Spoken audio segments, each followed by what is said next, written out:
Ready? We're going live on TV now. Hello, chat. Sorry for the little bit of wait on the starting soon screen over there. So I had a Twitter post for announcing this stream live ready, and then I accidentally exited out without saving the draft, so I had to rewrite the entire thing while also figuring out how the fuck I managed to make it fit just barely under the character limit again, and that took a second. Then I had to pee. Anyway, I'm here right now. Hello, chat. How are we doing? Hey, Critter, good as you. You gave up on making a goal sheet for CM3. Straightaway Spurt is not real and it can't hurt you. So true. Straightaway Spurt does not exist. Smile. God, I ketchup like mustard. Also so true. Wet Noodle, how's it going?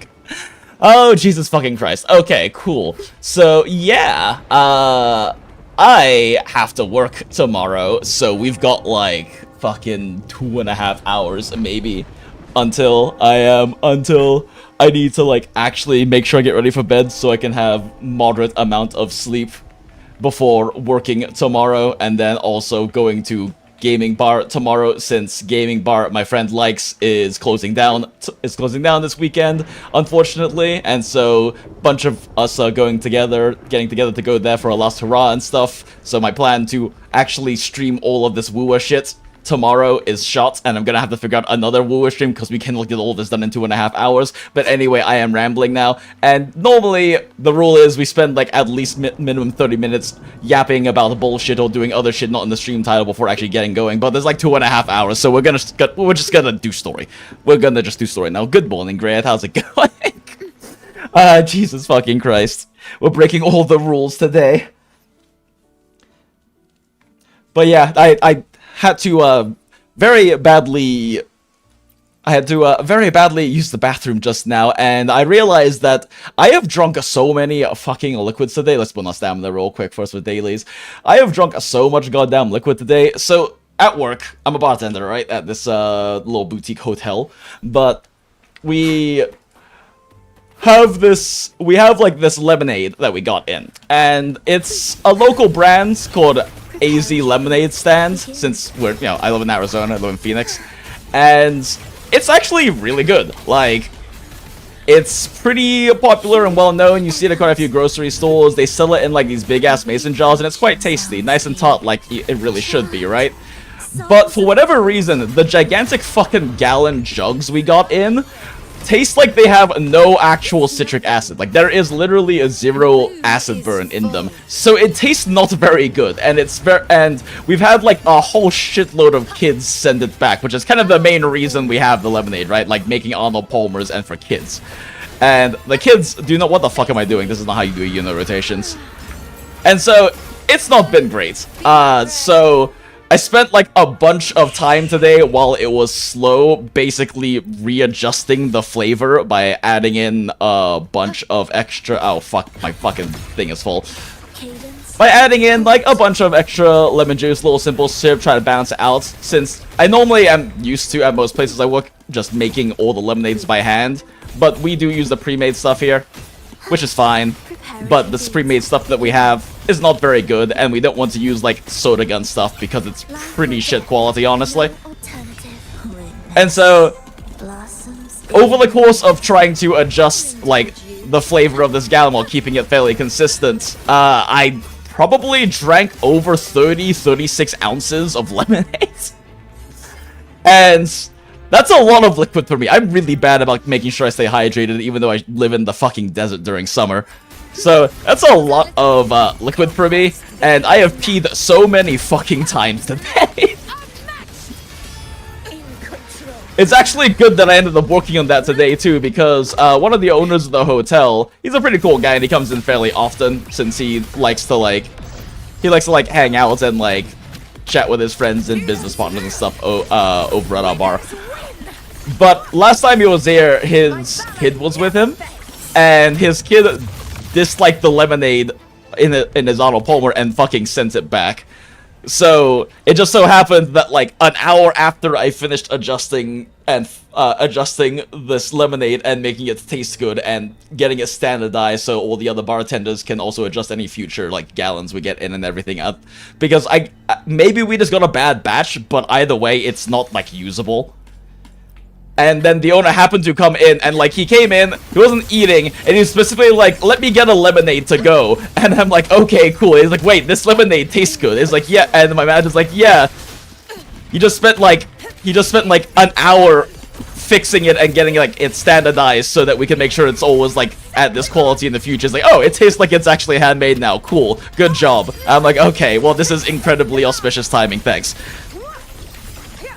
Farming for Galbraina echoes? Yep, I mean, they have the 2x echo thing right now, and like, I mean, what the fuck else other echo am I gonna farm right now? Because we are all in all the Galbringer, except for, you know, complete and utter absolute lack of, having any goddamn pulse farms, because I haven't done any content this fucking patch so far. Oh, Jesus Christ. Okay, let's just claim that. Okay, cool, that's dailies. Shit, I haven't done my dailies in my other games too. We're gonna have to like knock that out in a little bit, but for now, that's good. That's cool, and we've had a good little chunk of yap happening while I mindlessly do rotations incorrectly because it's late and I'm tired and I haven't really been paying attention. I've just been kind of yapping about the weird lemonade thing that happened today.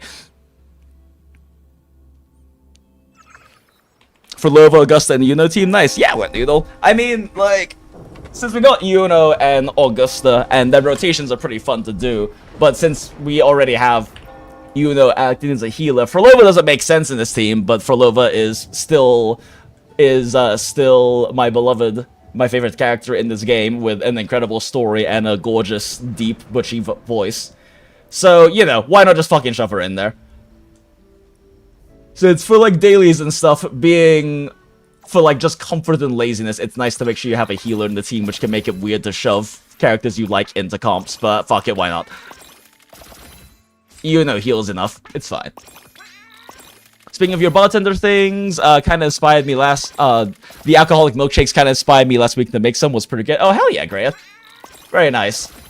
Yeah, the alcoholic milkshakes we do are pretty fun. We have, like, one of those old school milkshake spinner things. Oh, well, almost maxed out the entire thing. Okay, cool. But we have one of those, like, old school milkshake spinner things I had to learn how to use, which is pretty fun. And it is actually kind of surprising how little liquid you need with the ice cream to make a milkshake. We use a softer gelato just because it can blend faster and it's a bit more liquidy. And we only need like 1.5 to 2 ounces of liquid for it to be like a fairly decent consistency milkshake. Any more than that and we start getting it too light. If you have like a thicker buttercream ice cream, though, you can probably push up to like 2.5, 3 ounces of mixed tasty booze in your milkshake. That being said, you kind of want to avoid its tasting too alcoholic ideally, so you generally use things that are a bit more on like the flavored side, or a bit more like oftentimes liqueurs, or we have a bourbon that we wash with peanut butter in the house for a peanut butter jelly old fashioned that we also use for a peanut butter milkshake. There's things like vanilla vodkas, liquor 43, various different kinds of liqueurs and whatnot that work really well. We make our mojito mint chocolate milkshake with some creme de menthe in there as well. Frolova buffs heavy, which you know can use, I guess. Yeah, kind of. Wait, does Frolova buff heavy? I forget. She doesn't have an. Oh yeah, she does buff heavy. I completely fucking forgot she actually has a buffing outro. Yeah, so, I mean, kind of. I actually don't think I use Iono's heavy attacks in her rotation, but kind of. I guess I could actually instead then just do, like, Frolova outro into, like, intro, double heavy attack, skill, basic, double heavy attack, and then go to Iono, and then do her rotation, right? And then go to Augusta again for her amping, because, I mean, both amp heavy attacking, you're actually gonna get more damage out of just skipping the, like, double swap over to Augusta, and just using Iono's amp, because it's so much stronger. Like, Iono has the 50% damage amp, but then she also has a full moon amp, which you probably just want to apply to all of Augusta's damage, so shrug, I don't know. We have Frolova in here, because she is Afro Love. Doesn't have to make sense. After all, it's a gacha game. Pull and play for your waifus and husbandos. We love that on the Goondola. Alright. Okay, anyway, enough yapping. Okay, it's been 15 minutes. That's good enough. Let's do story. I don't have a lot of time. And I can't even, like, do a bunch of these events until story. And I, ideally want to do the events on stream, but, like, I mean, I can just do this one off stream. It doesn't seem like it's that huge of a deal. But, like, I can't even do any of this and get any of these tasty nom-nom rewards until we actually do all the fucking main story quests. I can knock out this for the most part otherwise, though, but... And it says 5 days remaining, but, like, this is like the fucking Scales of the Past thing, right? Like, those don't actually expire. I don't know why those always have, like, a daytime on. It's when you don't lose any of the rewards doing it later. All the Scales of the Past have been like that. And we're pretty much good on this one. And I don't even know what the fuck this is. Okay, well, you need Waveborn Moonstones, and I've been collecting those by logging in, so we're fine. So I gotta do that as well. Anyway, yeah, so story. We clicked story. Don't get distracted, Jinx. You're really good at doing that. Recipe list to Discord when? I mean, I don't mind posting my builds. I'm very much of the opinion that, that any, like, outside of, like, you know, some, like, house-made, like, cordials and infusions and shit like that, right? But in terms of just, like, oh, you put these kinds of booze together and then shake, stir, or whatever, double shake if you need to, egg white, what, yada, yada, yada. Like, if you have, like, the full ingredient list, right? And most, like, bar menus will list all of the ingredients as, like, part of the bar menu, right? Underneath of the name of the drink. If you have the full list, for the most part, pretty much any decently competent, like, cocktailer or cocktail bartender will be able to figure out the ratios with a little trial and error. Like, that, like, when you understand, like, fundamental basic cocktail theory, it's not that hard to figure out what the ratios were used to achieve that flavor profile. And I mean, there are, like, a few different kinds of standards. Like, a lot of people like a 2-1-1 for sours, where you have, like, 2 base spirit, 1 citrus, and, like, 1 simple syrup, or similar like, volume of level of sweetener. But I am personally more of a fan of a 1.575, where you have 1.5 base spirits, and then 0.75 of, like, fresh citrus juice, mind you. From concentrate is less tart, so you need to up it by like 25-30%, and then 0.5 of simple instead, because I think that having more of the acid makes it brighter and can let a lot more of the space spirits characteristics show forward. But you know, it's a preference thing. But yeah, I'm very much a big believer that I don't mind sharing my builds. Like, they're just builds. They're just builds. For the most part, someone decently competent will be able to figure out your build anyway based off the ingredient list, right? Unless there's, like, some sneaky secret ingredients you're not listing in there or something.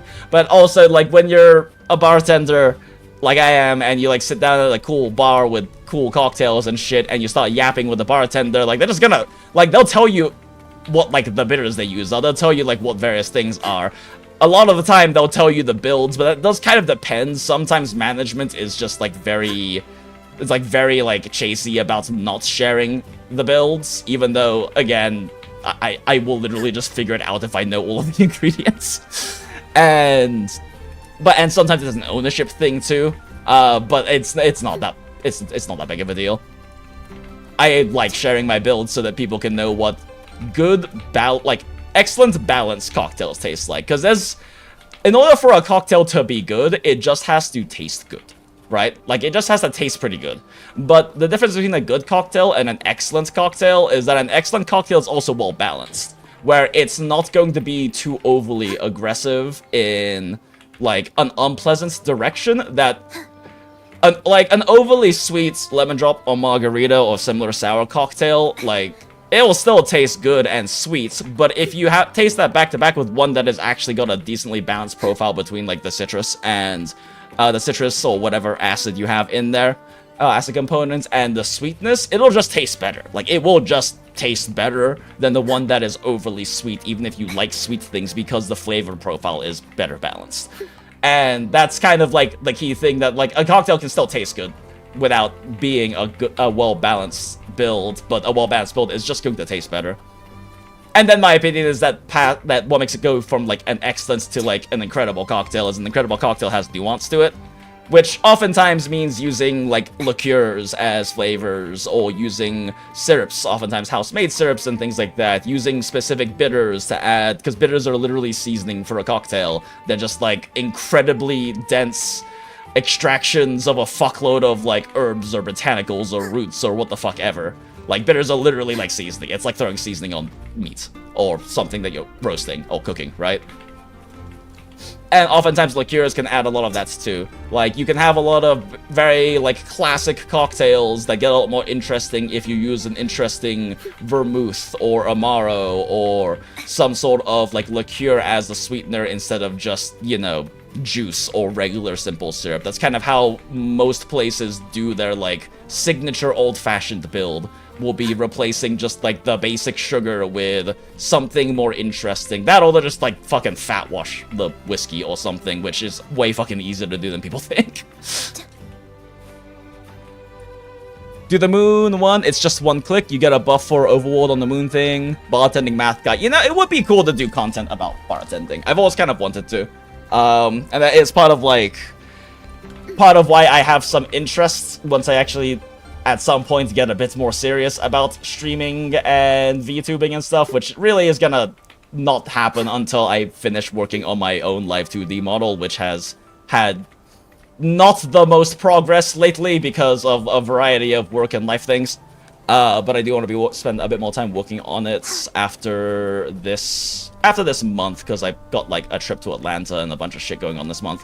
But that is part of like what I'm interested in doing, is doing like more mixed streaming. So like plenty of like, you know, playing fucking degenerate gacha games or what the fuck ever with a VTube, with my little VTube avatar, but also just doing like some live stream stuff. Could even just be like, hey, I'm going to like go swap to live camera real quick and go make a drink for like 5 minutes, since might as well be drunk while playing this video game sort of thing, right?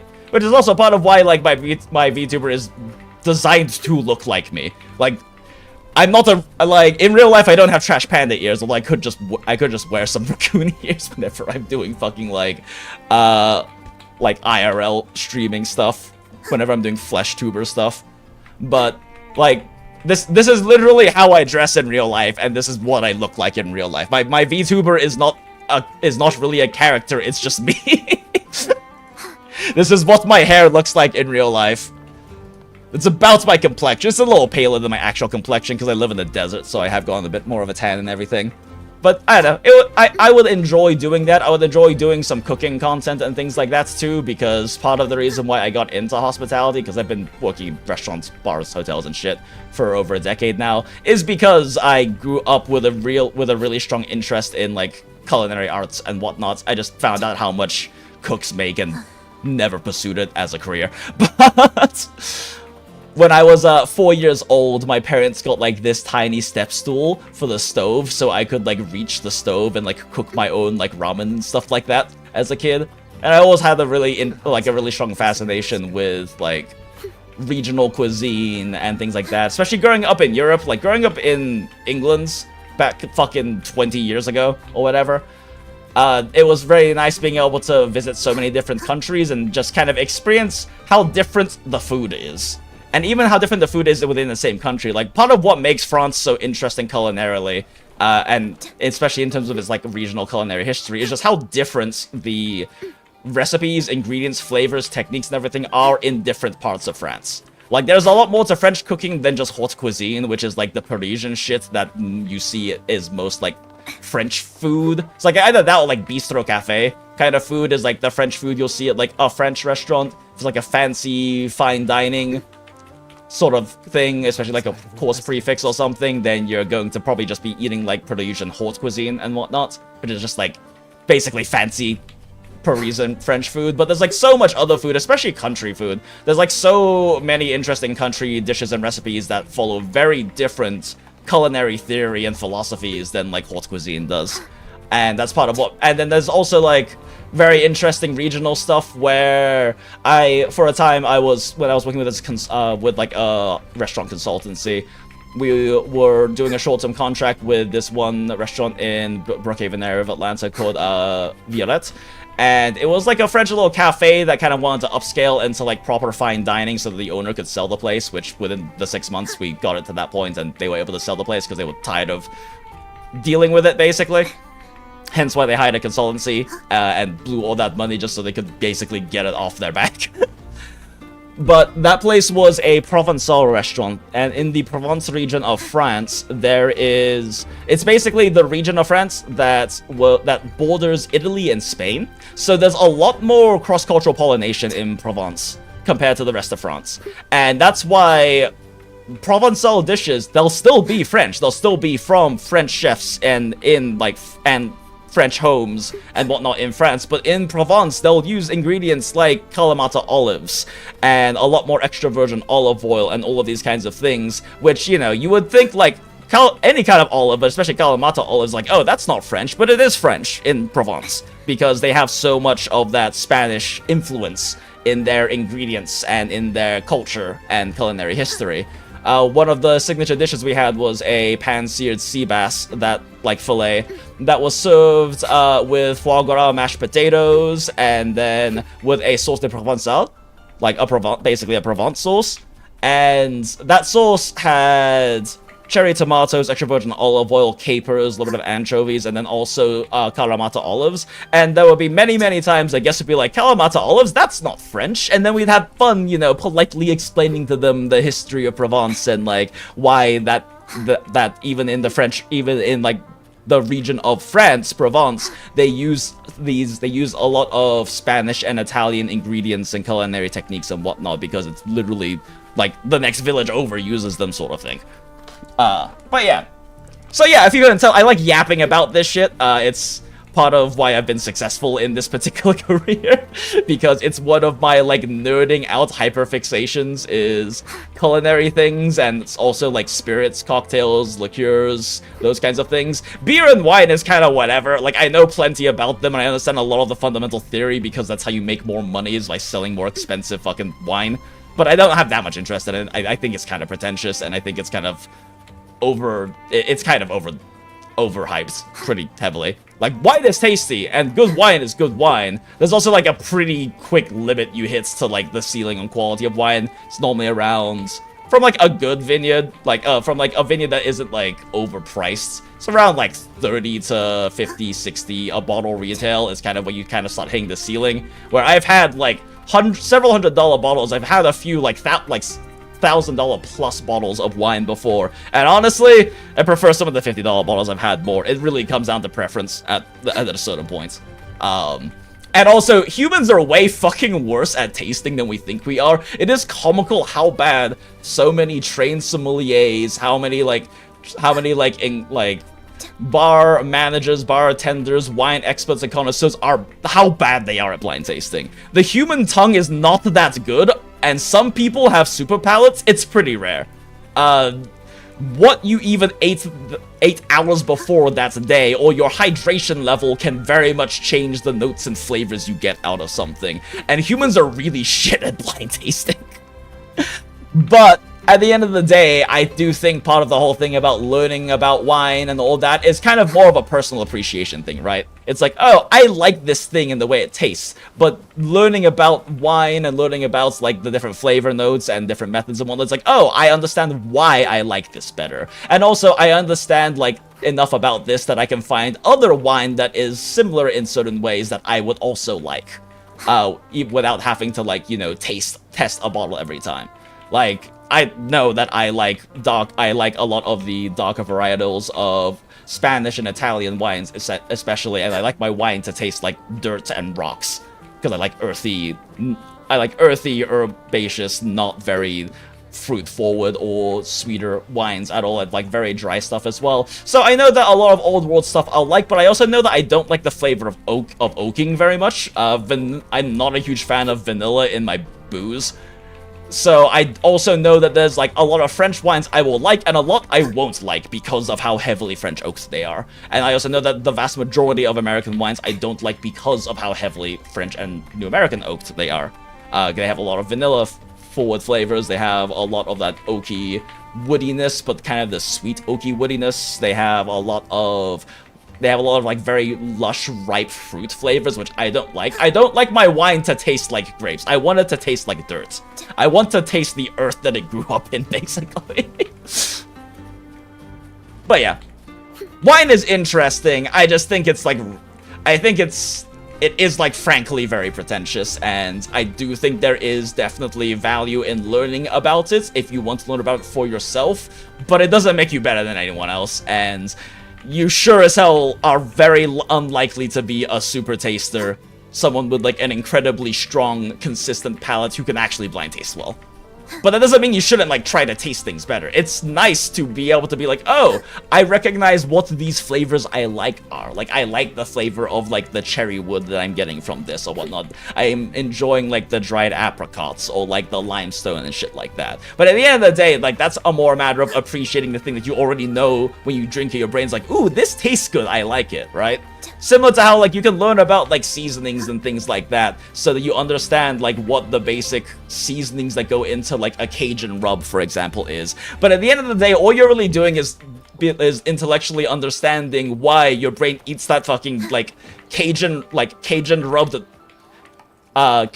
like, chicken in dirty rice, and you go, oh, your brain just goes, oh, this is really tasty, but now you understand why you think it's tasty. And maybe you have a better appreciation for why it's tasty because you understand more of the intricacies of it. And you can make it yourself, of course, as well, but that's not really a thing with wine. Wine making is very hard and expensive, and takes a long time. Oh, I have literally done no story and just yapped and just missed all of chat as well because I was in a hyper-fixated rant there. Oh my god, yes, I love bartending content. The Galbrainer funds are slipping away because it's cocktail time. Hey, how's it going, deity?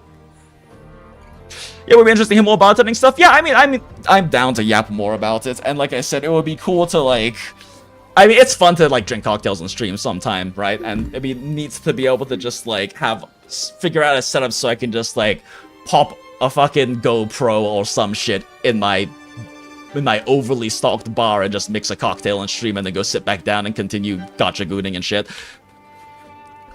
You will need to sharpen your teeth too? Oh yeah, that's true. That's true. I do not have nearly as sharp teeth, IRL.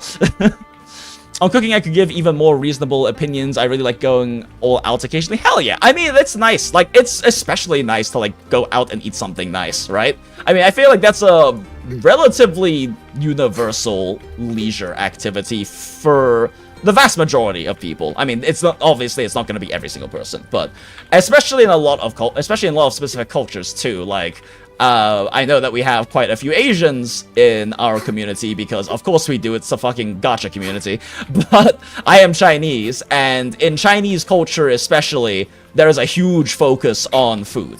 It is not uncommon for Chinese families to spend 40 to 60, 70% plus of the disposable income on eating out. On, like, you know, Chinese banquets, on eating, on like celebratory dinners, on eating out to, like, just a nice place, because fuck it, to going to dim sum, to all of these things, right? Like, that's not very uncommon. Food is very much a language of love, familiarly speaking, in a lot of Chinese families.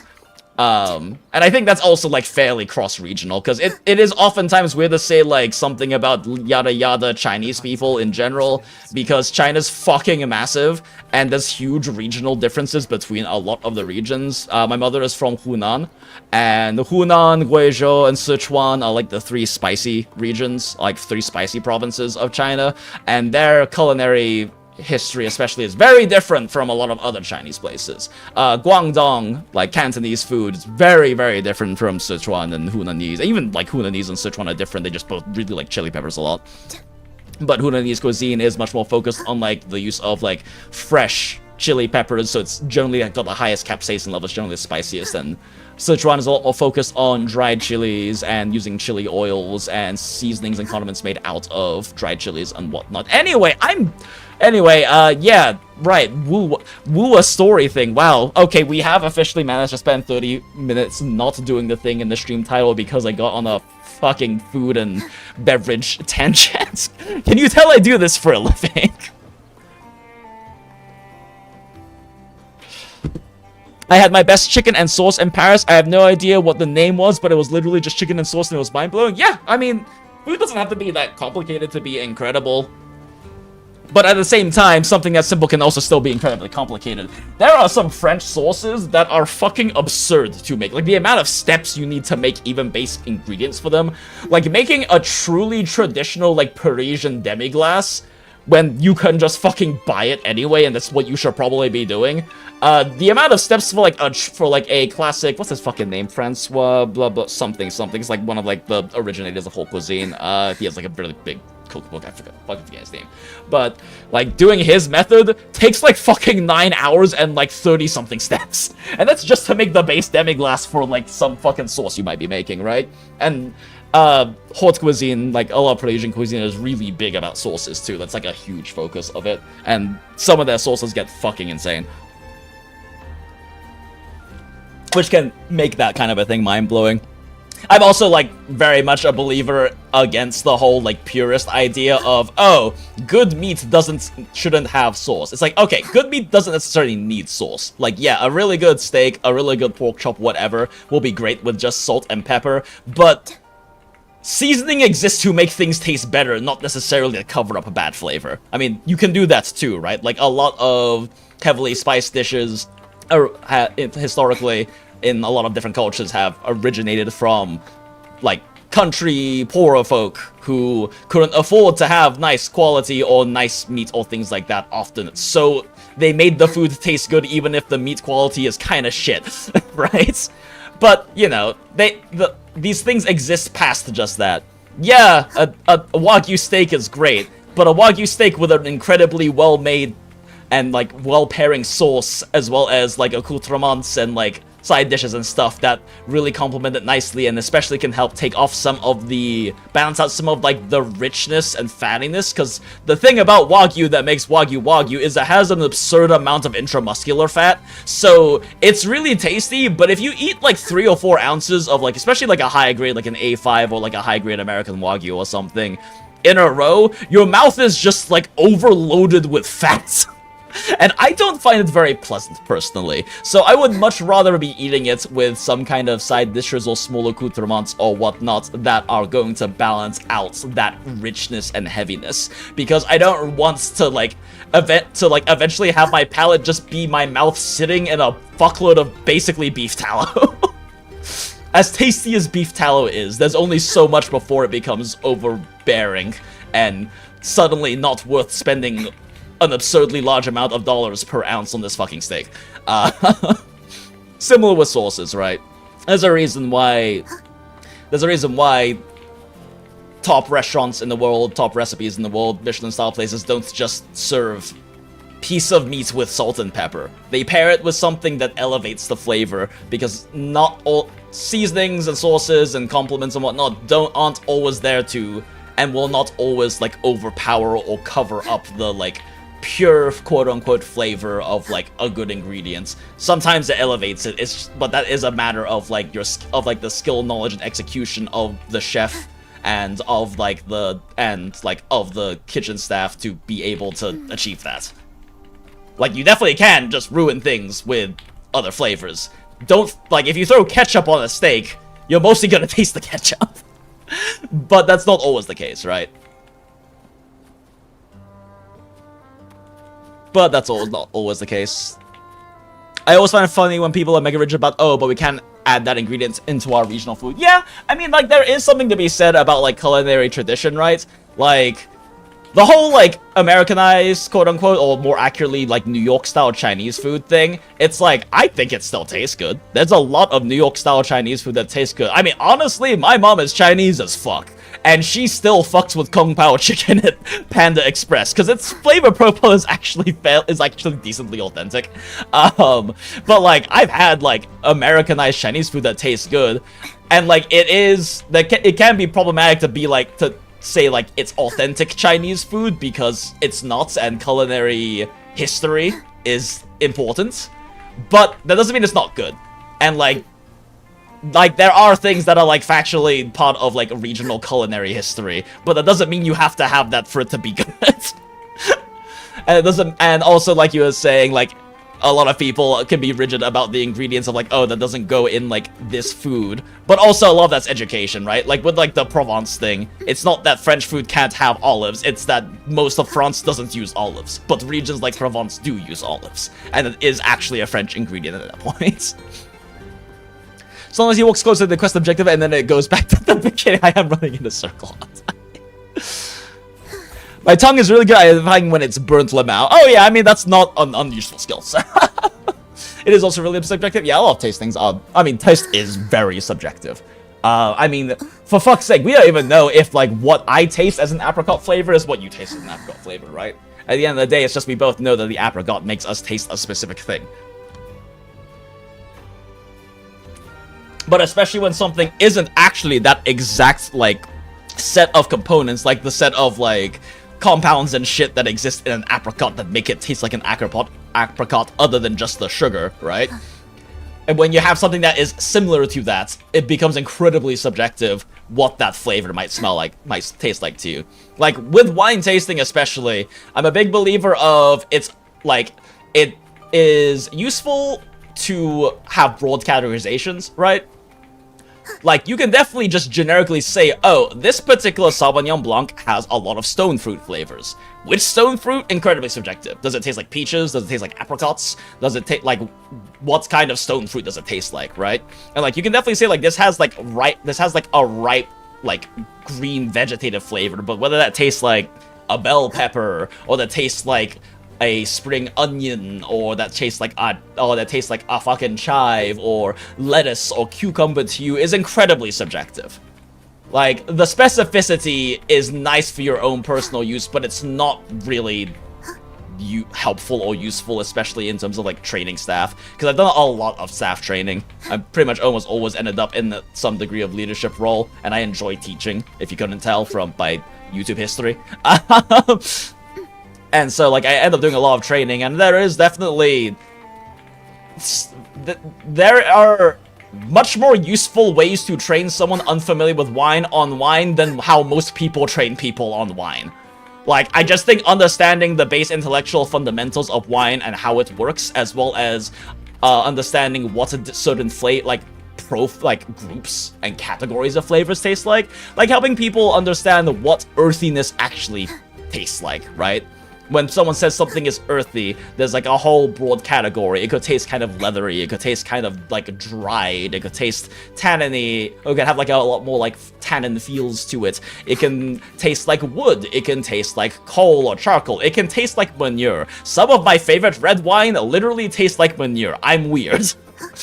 And then also understanding like appropriate terminology, right? Like I'm not joking when I say that I like a lot of red wine that literally tastes like shit. Like it smells and tastes like manure. But the appropriate terminology for that is that it has a barnyard note. It has a barnyard note or profile to it, because it's nicer to say and imagine the smell of a barnyard than cow manure.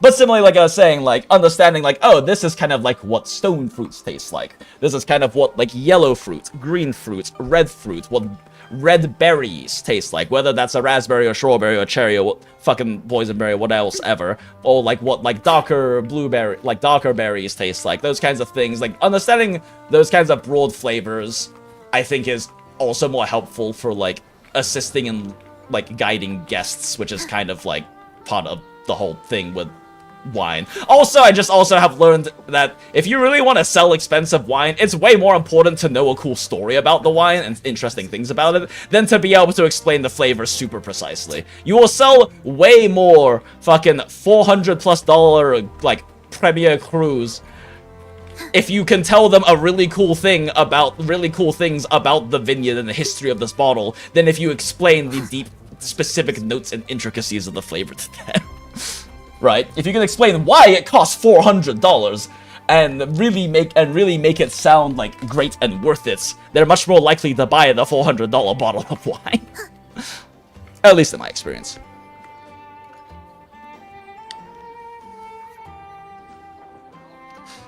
Someone saying this is great because I can taste this specific thing, whereas another person will dislike it because it's annoying side taste to them. Oh yeah, no, that's definitely true too. A big preference is also a big part of it. The ketchup will never happen. What ketchup? I don't know what you're talking about. I'm not looking at the stream title or thumbnail right now. Oh, you meant cooking a fancy dinner on going all out great. Isn't getting some best ingredients, inviting friends, and we dine for us. Oh, hell yeah, yeah. No, I love cooking for friends. I love hosting in general. I don't know, I guess that's part of, like, the, like, Houdinese Chinese thing in me, is that I really enjoy, like, if I'm hosting a party, I'd rather be, like, cooking and making drinks for people than, like, hanging out and partying. Like, if I'm hosting a party, even if I go to friends' parties, I have more fun, like, tending bar or, like, helping them with cooking stuff and stuff like that than I do just kind of, like, hanging out most of the time. It's definitely, like, one of my love languages, I guess. My family hoards food, smile. That kind of Asian, gotcha. They're going to a good place to get ideas for how I'm cooking is great too. Oh yeah, no, and that's a big thing for me. If I'm going out to eat somewhere nice, it's generally to try something that is interesting to me and something interesting or different or something I can't make myself. It's part of why I love going to eat Korean food. I do not fucking feel like buying or making all of the goddamn side dishes that you get with like a lot of Korean meals. Like, I love having the 9, 10, 11 fucking tiny Korean side dishes with my meal at a tofu house. I don't want to have to make all of those to have... it's not hard for me to make like a clay pot tofu dish at home. I don't want to have to buy 10 fucking things to go with it.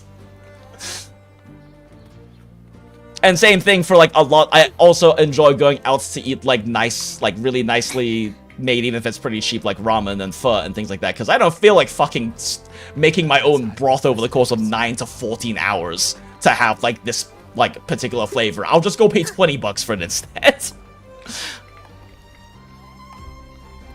And then it's also nice going to like a lot. Since like, you know, spent most of my life in Atlanta before moving here to Phoenix. Atlanta has a really strong farm-to-table scene because leave like fucking 5 miles outside of the Atlanta perimeter and it's just fucking farmland. And then movie industry came in because they gave the city gave tax breaks to the film industry, so shit's being filmed there, and that injected a lot of money into the economy and the housing prices cries. And then also they just started doing Michelin reviews last year, like a few months after I left Atlanta. So like the food scene there is great, and it's really nice going to like a farm-to-table, like chef-driven place where they kind of just, you know, have like their own menu they kind of just put out and rotate whenever. And kind of seeing like the interesting stuff that a truly passionate and experienced and knowledgeable chef likes to put together. And a lot of it's not even really that expensive, at least back in the day. Now with the Michelin shit and like the inflation in Atlanta, it's a bit different. But you know, it's a lot cheaper to find relatively for you to find like a nice crafted like farm to table thing in Atlanta just because of how prevalent farm to table is. Vast majority of places I've worked have been like farm to table. At least to some degree or another. Lots of local farms and shit. Shower time, I expect story to have not been touched when I get back. Okay, fine, deity. Enjoy your shower that you started fucking 15 minutes ago. Driving now. Okay, cool, Graphius. See you when you get home as well. There's been an easing circumstance since both me and a few of my best friends hunt ourselves so we can have fresh rabbit or grouse. Okay. Oh, dude, that's awesome. That's definitely one thing I never got into or never did that I kind of always kind of wished I had, is just like hunting for my own game and stuff like that. Because I love game. Like, I love game and I love gamey meats and I love cooking with it. And I've cooked with like stuff that friends have hunted stuff and things before, but I never got into it myself. And I also don't know if I trust myself to own a gun, but smile. Because, depression. Anyway. Hydration check. A5s are really riding on the fact that we love fats. Oh yeah, for sure. Well, that and like, I mean, don't get me wrong, Wagyu is great and everything. And there is, and like, a big part of Japanese ingredients too is the amount of just like fucking effort and themselves they put into making the shit. Like, the dedication to their like ingredient production in Japan is fucking insane.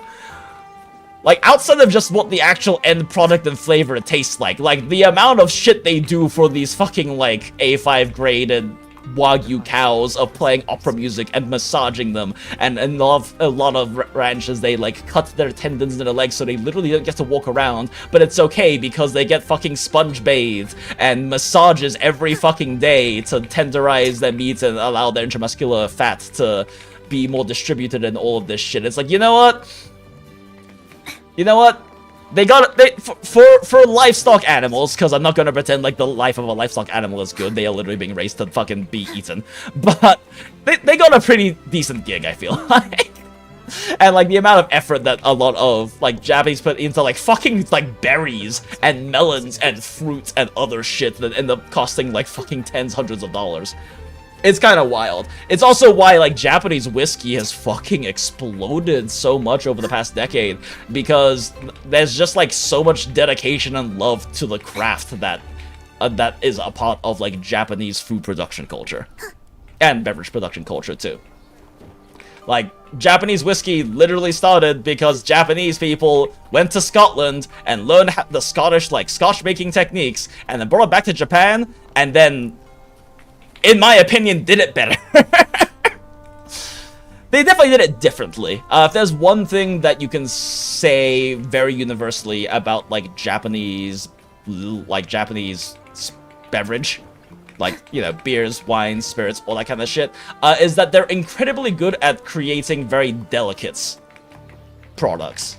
Like, it's very weird to call a single malt whiskey delicate, but that's the best word I can use to describe most, like, generally as a whiskey, Japanese whiskeys. It's not like they're, like, not hearty and heavy and, like, fucking whiskey, but they have very delicate, balanced flavor profiles. How celery equals soap gene is one good example of how different things can taste to people. Oh yeah, no, and like the cilantro soap thing especially is very prevalent in like the US, especially because it's just cilantro used in so much shit because of like Latin American influence. I look at any different sodas, juices and sodas, how many of them actually got carrot juice in them that you won't taste. Yep. I feel like people have the same diverse reaction to liver. A lot of people seem to hate it, but I absolutely love it. I mean, a big thing too with like organ meats too is just preparation. I mean, there's also just a huge, like, cognitive factor to it. A lot of people just get very weirded out by organ meats. I'm Chinese. My family's Hunanese. I grew up eating Sichuan food. My favorite Sichuan dish is called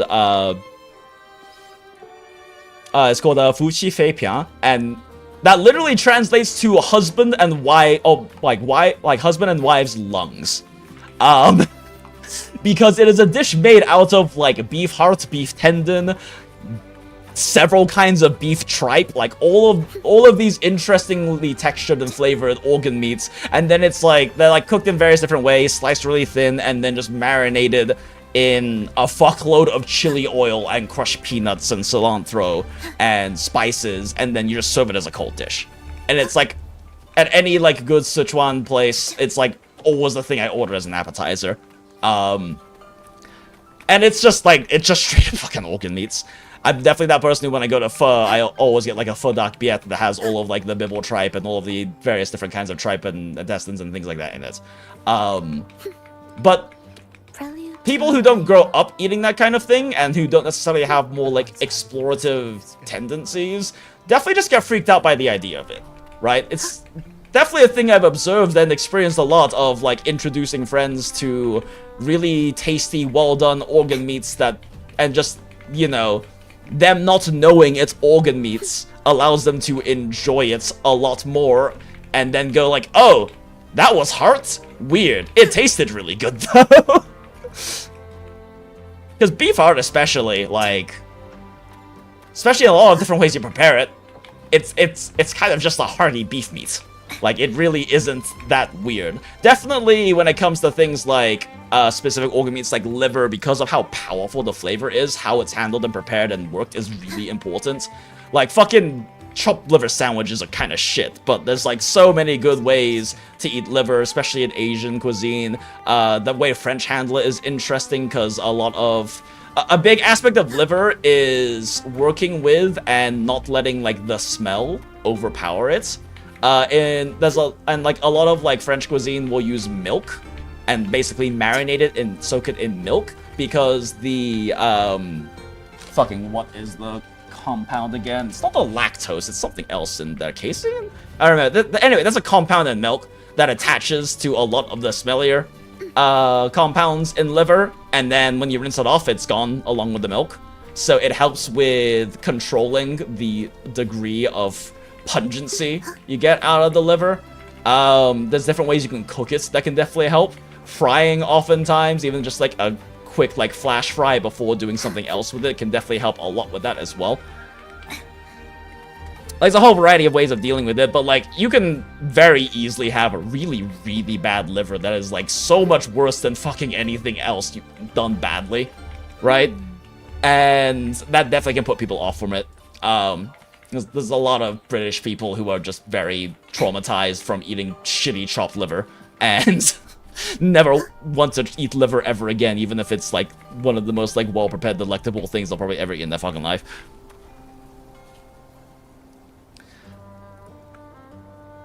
And I love everything awful. Oh yeah, agreed, Niraj, 100%. Kidneys even more tricky for people. For some, just the idea of them as prejudice. Oh yeah, kidneys are also another one. Like, kidneys and liver are definitely two of the ones I find that can have a lot of negative associations unrelated to the actual like particular dish in front of you, sort of thing. The reason for all cooking blogs having a story in the middle of a recipe. Oh yeah, and that's also how you know that some of the best recipes is when they spend like fucking 15 paragraphs explaining why their grandmother's fucking yada yada recipe has all of these influences and is so good, or why this recipe they learned from their friend while they were traveling in this different country with all this cultural backstory is really good. Is also when you're like, okay, this is probably a pretty decent recipe. And there's always sell gacha characters too. True, truly a gacha experience. Sell an experience and not a product. Exactly, yeah. I'm assuming that was all talking about the wine rambling earlier as well. And yeah, no, very much so. I mean, that's kind of, at the end of the day, what you sell at hospitality, especially high-end hospitality. You're not really specifically selling product. I mean, you do, but you are selling an experience, right?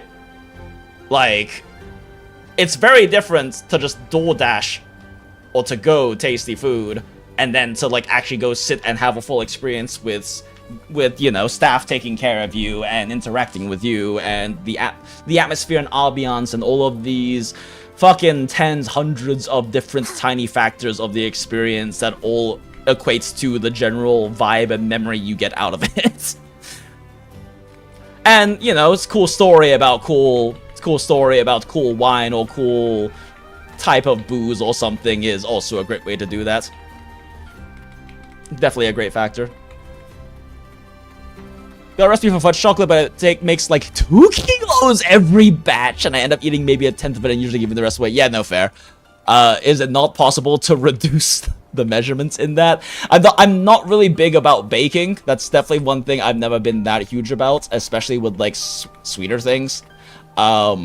So I know that there is like some stuff with baking where changing, like even trying to change like scale down recipes and stuff can really like fuck with things because of the much more like tight and specific chemistry that goes into baking and baked goods compared to like a lot of other shit that is what I'm more familiar with cooking.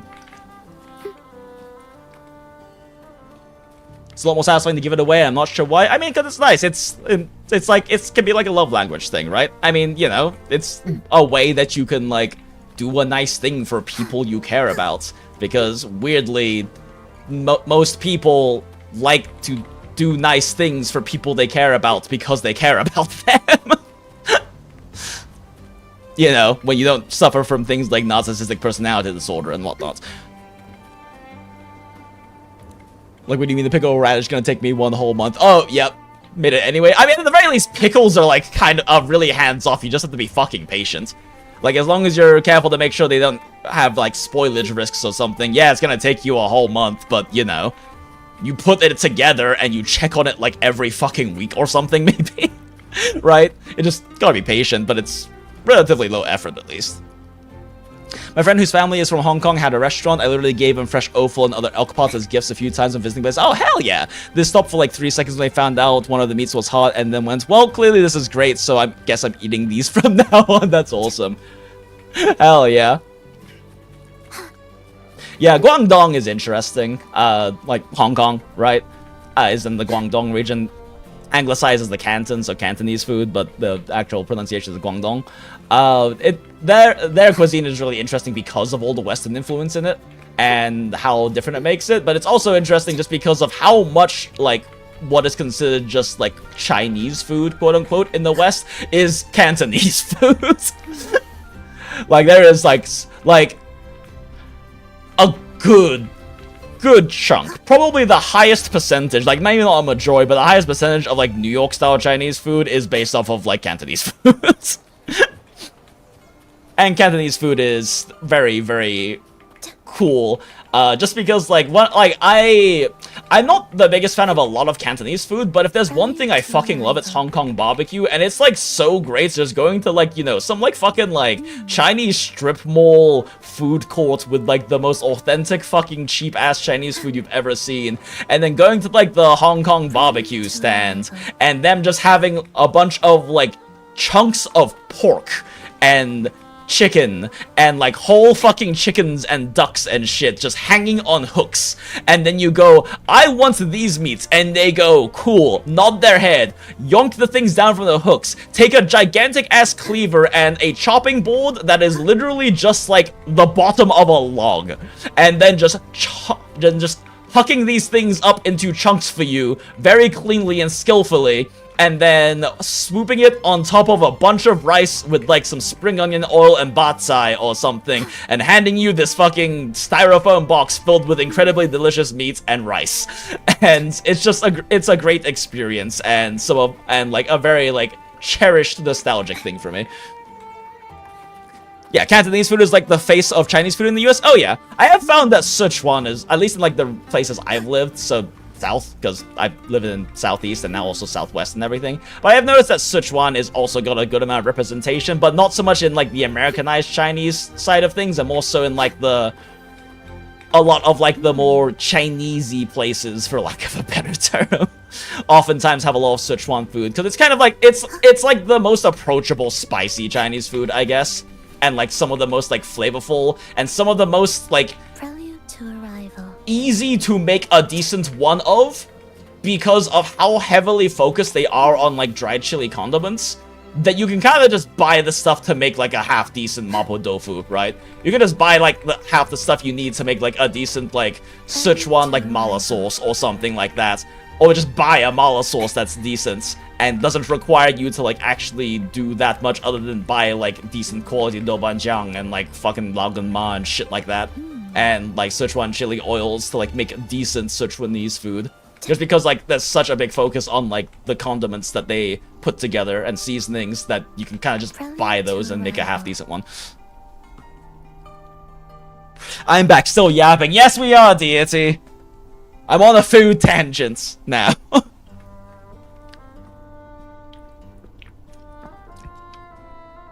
Because Cantonese people were the majority of the first immigrants. Oh yeah, exactly. They're majority of first immigrants, and also like even like in the modern day, you know, it's still like the most Western interacted and Western parts of China is still Guangdong. Like Hong Kong is Hong Kong, and it's the whitest part of China.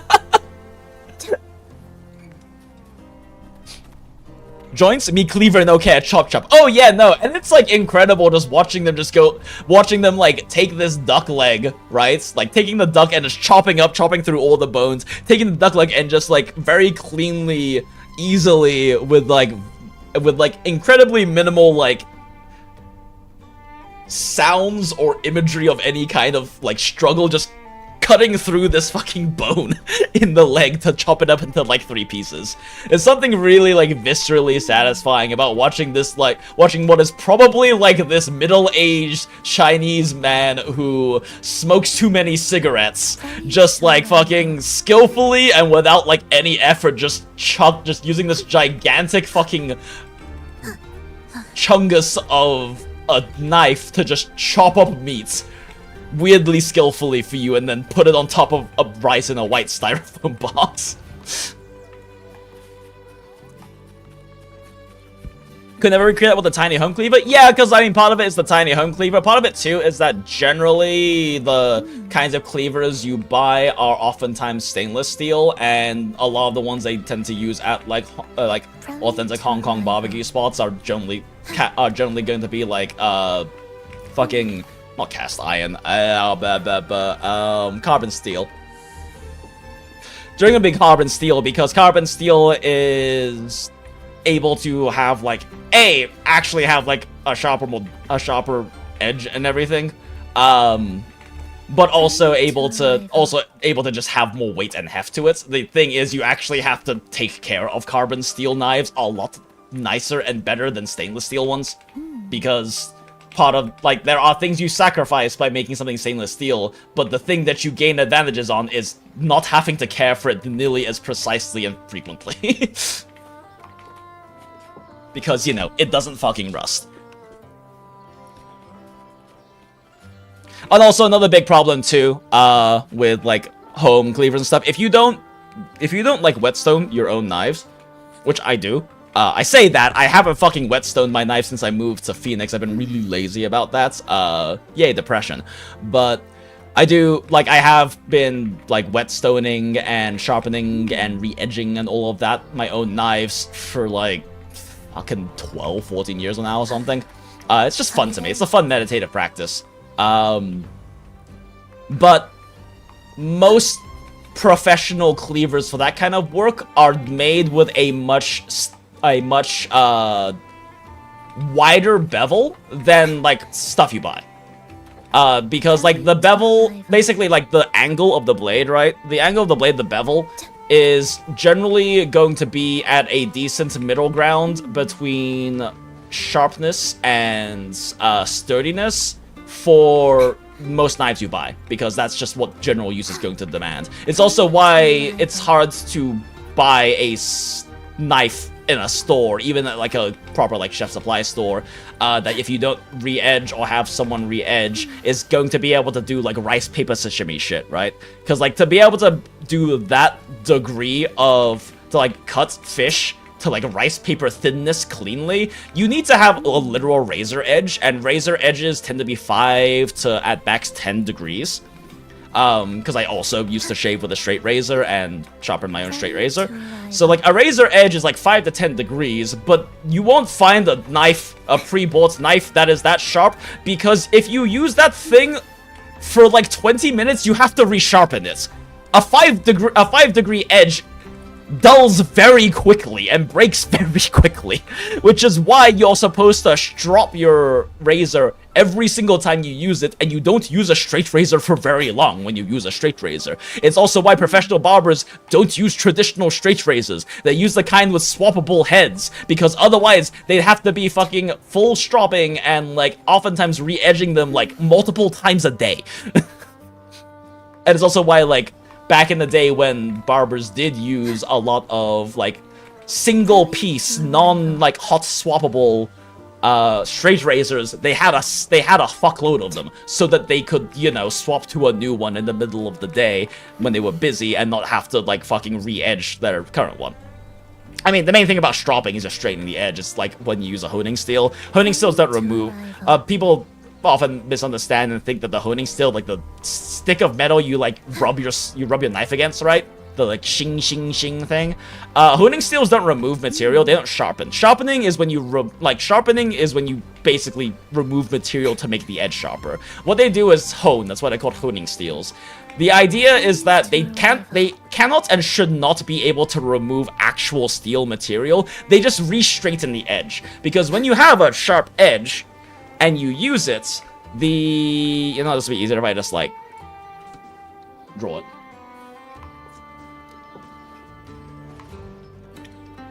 I'm gonna be the token white guy here. Ate a lot of stew, stroganoffs, and roasts growing up. Hell yeah.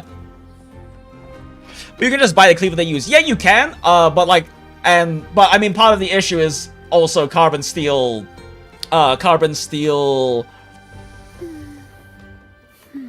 knives also hold edges for less time. Stainless steel tend to be able to hold edges for a longer time, which is nice when you don't sharpen your shit regularly.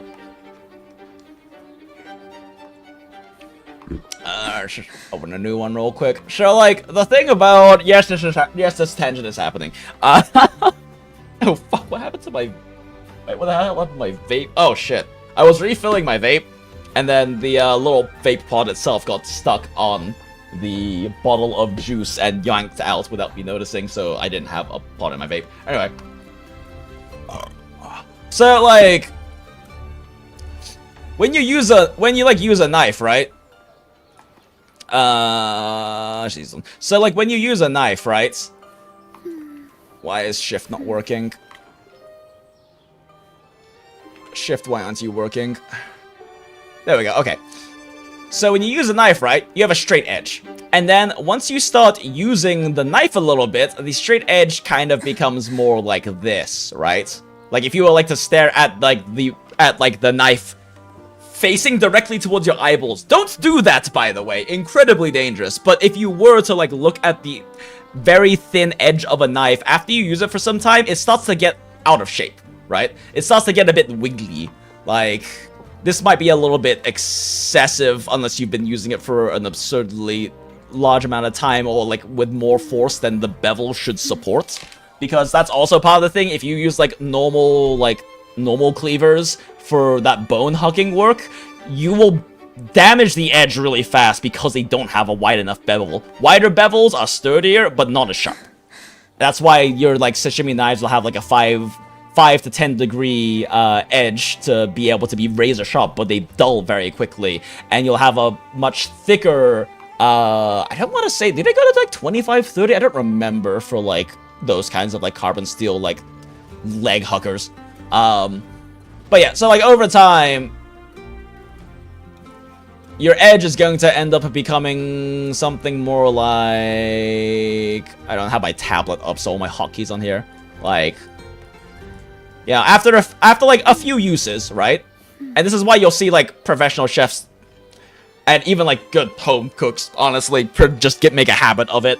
After you use it a little bit, it'll start getting a little wiggly, right? Like, the edge gets a little wiggly. It's not broken or anything, right? You don't have any chips or anything yet, and you haven't necessarily dulled off. Like, oftentimes when it seems like a knife has gone dull, it's because it's not a straight edge anymore. It's not because it's lost any material. Like, if you actually lose material and, like, properly dull it, that's a different story. But the idea is that, and then if you use it for, like, a little bit more, right, then, like, it'll get, like, even wigglier and wigglier, right? And, like, this will, oftentimes when a knife feels dull, it's because this is what the edge looks like, right? Like, it's not actually lost the material on the edge that makes it, like, actually dull. It's just the edge isn't straight anymore. So when you take like a honing steel to it, you're, like, smacking it on both sides. You're, like, smacking it on both sides and, like, slowly making it straighter and straighter and straighter. I don't know if the liquefy tools is gonna do this correctly, actually, because I can't go, like, perfectly in the side to side. But anyway, the idea is that you're re-straightening it, so then it ends up once again, ideally looking like... Ooh, ideally just looking like this again, right? And it's a straight edge again. And that's why it will seem sharper, because a honing steel should not be hard enough to actually remove material. If a honing steel is hard enough to remove material, it's not a honing steel you should be using. But... because you need something that is harder or coarser to actually remove, like, material from a knife, right? And the problem is if you don't, when the edge is even, like, slightly bumpy, if you don't hone it so that it becomes straight again, then the next time you use it, it's gonna become even bumpier. And then the next time you use it, it's gonna become even bumpier. And even more wavy, and even more uneven. And eventually, it will get so curved that... boop! A little bit breaks off and you get a chip. That's what that's when you get chips in your edge, is because it just got too wavy and it could no longer like maintain its molecular bonds and it chips right there. And so that's why it's just kind of a good habit to get into as a home cook, that you just honing steel your knife every time you use it. You probably don't need to. Like, you probably will not be using it enough to the point where you actually need to, but it's just a good habit to get into. Plus, it's kind of fun. It's like fun to like shing your knife for like fucking 30 seconds, right? Also, speaking of food tangents, my friend used to be a twice-handed chef, so good food is never in short supply. Hell yeah, let's go. I should sharpen my knives too, it's been a while. So tangents were cocktails, food, and now knives? Yes, deity. Thinner equals sharper but brittler, thicker equals less sharp but strong. Yep, exactly. Okay, chat, we need to do him a favor and get him to focus for like a good 10 minutes. What do you mean? I am hyper-focused on knives right now. I am very focused, deity. Yeah, anyone played the stories that they can point him into that tangent? Smile. Monkey wrench, indeed. You the Monster Hunter part of the MSQ and hunt the Glavas at home? No, we got to the new area and that unlocked the event that ended like in first half, so did that and then otherwise. Motherfucker, when he doesn't only miss dailies, they miss the whole story stream event. So fucking true. Speaking of knives, how about that Glavas at home in the MSQ? Turns into a serrated blade. I mean, if you, like, fuck it up enough that it, like, chips enough, then, yeah, you have mini serration at that point, I guess.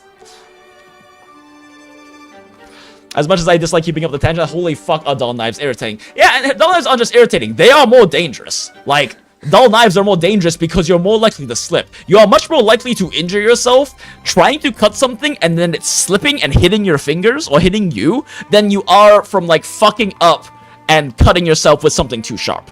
Like, it is a significantly worse risk, not only because it's more likely to happen, but also because when you do slip, you're using a lot more force and will injure yourself worse. So, keep knife sharp, honing steel knife, honing knife good, honing steel for knife good.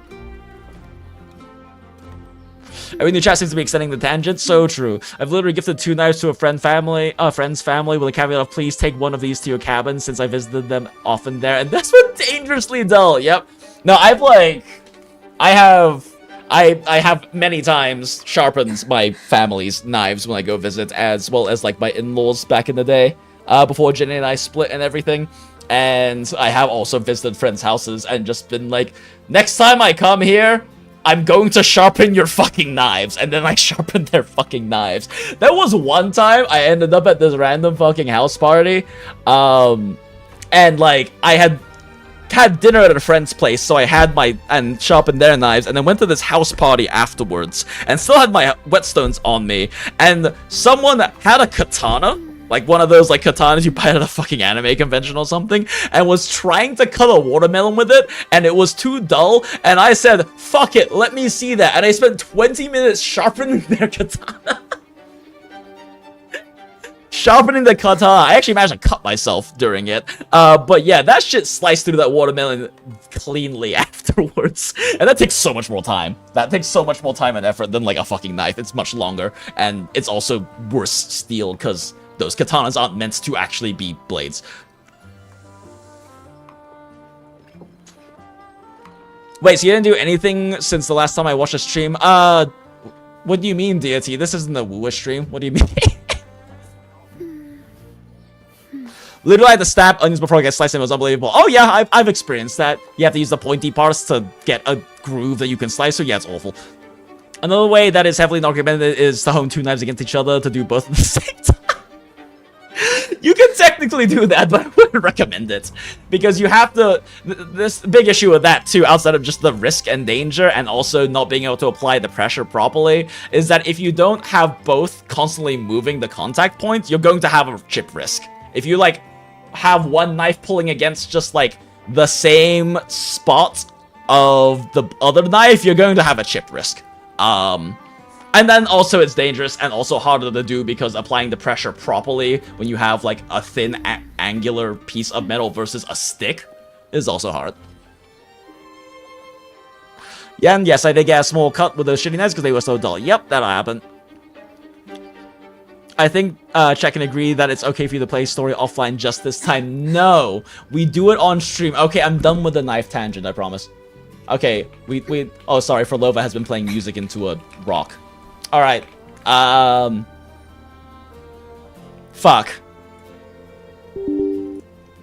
I have to do dailies first. We do dailies super fast, and then we do like an hour of story. Okay, chat? I hadn't had a knife cut in like 5 years. Yep. I'm actually really good at getting random cuts on my hands, and not even from like knives. They kind of show up. Like, I just realized I have a cut on my right ring finger, and no fucking idea how it happened. It definitely happened at work at some point. In fact, I'm now remembering that I did have to band-aid something a few days ago. But I don't remember how it happened. It just happened. And I wasn't using a knife. I'm the kind of person that will, like, randomly find new scrapes and bruises on my legs and be like, I don't know where that came from.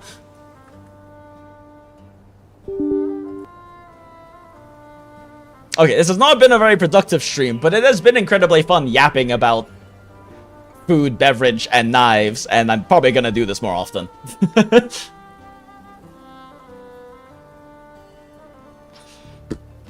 Not me doing that with the 2 knives we use at work to cut tire pounds. You know, that might be a different story, though. Because those are, like, thick work knives, so there's probably not as much of a risk as, like, when you're trying to use, like, chef's knives and shit. Surely we'll get story progress in the stream, a clueless smile. Do I need to make a clueless emote as well? What other gachas should I do right now? 1999 and... 1999 and, fucking Path to Nowhere don't reset until later, so I can chill on that, or just do them after stream, maybe. I do need to get Star Rail autoing, and also get Arknights autoing on my phone super fast, just to save my computer some pain. Back to the relic mill. Back to the mines. And then we can just listen to Frolova playing music the entire time. Yay.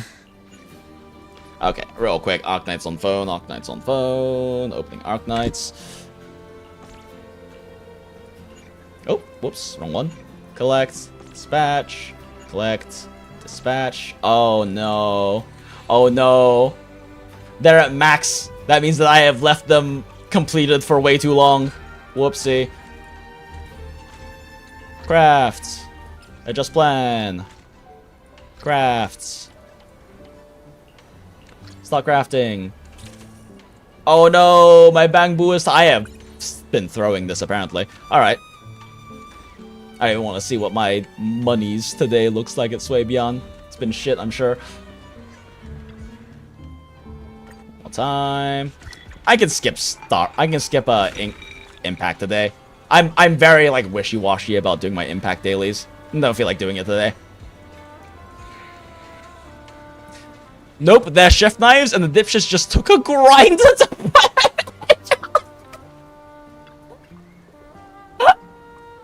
That's so funny. This happened the last time you streamed WUWA tangent, then to other game dailies, then I guess another tangent again because you didn't bet the MSQ apparently. Yeah, pretty much.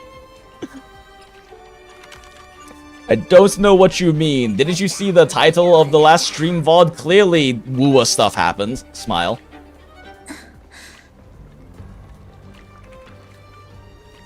Anybody else discover some nice artbooks on WPlace? You are very good at finding those. I enjoy seeing the ones that you post into the Discord server. But it's a good party trick to know. I mean, that's not... You're not wrong. You're not wrong, and it definitely can work well. It's just, it's got a lot of other things you should be conscientious of to do it correctly. Outside of just, you know, injury risk. Let's see, one more time. Okay, I am being a little inefficient about this.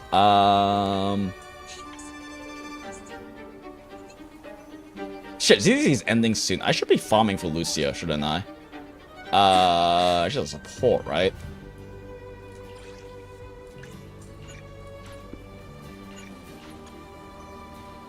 Like, I kind of just been, like, AFK farming, like, more gear to improve my Obo squad more, but since Lucia is releasing in not a very long time from now, I should really be doing this.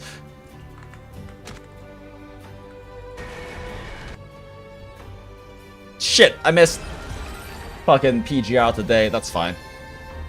It's a 3 times patch, so I really should pay attention more, but I'm just still so fucking lush on currency. Orphe, recalibrating. Target locked. Oops, I can't really control my strength. Supporting position. Second target. Okay, Star is still going.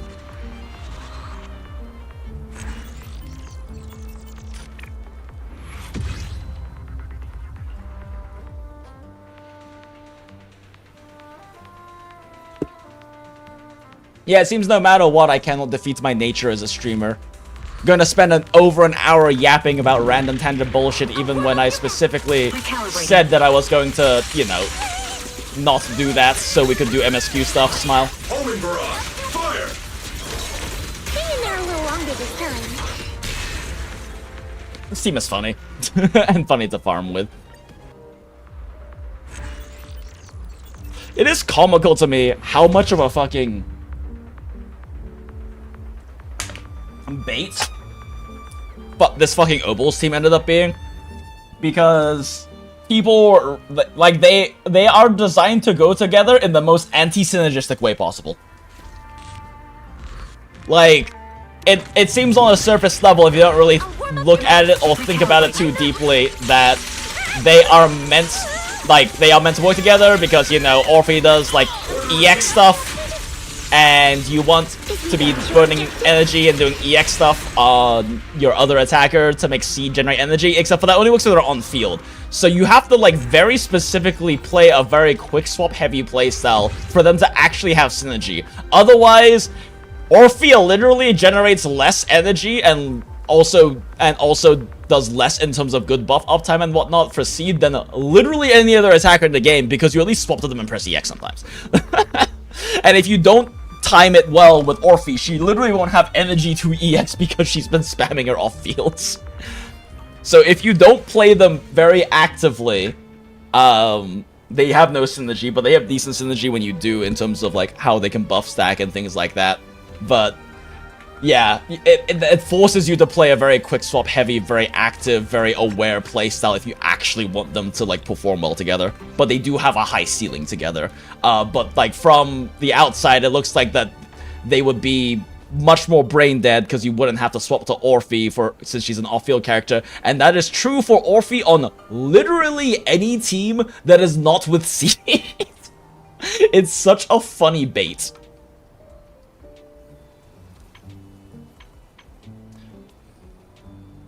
Okay, cool, we're all good on DA, because DA is about to reset.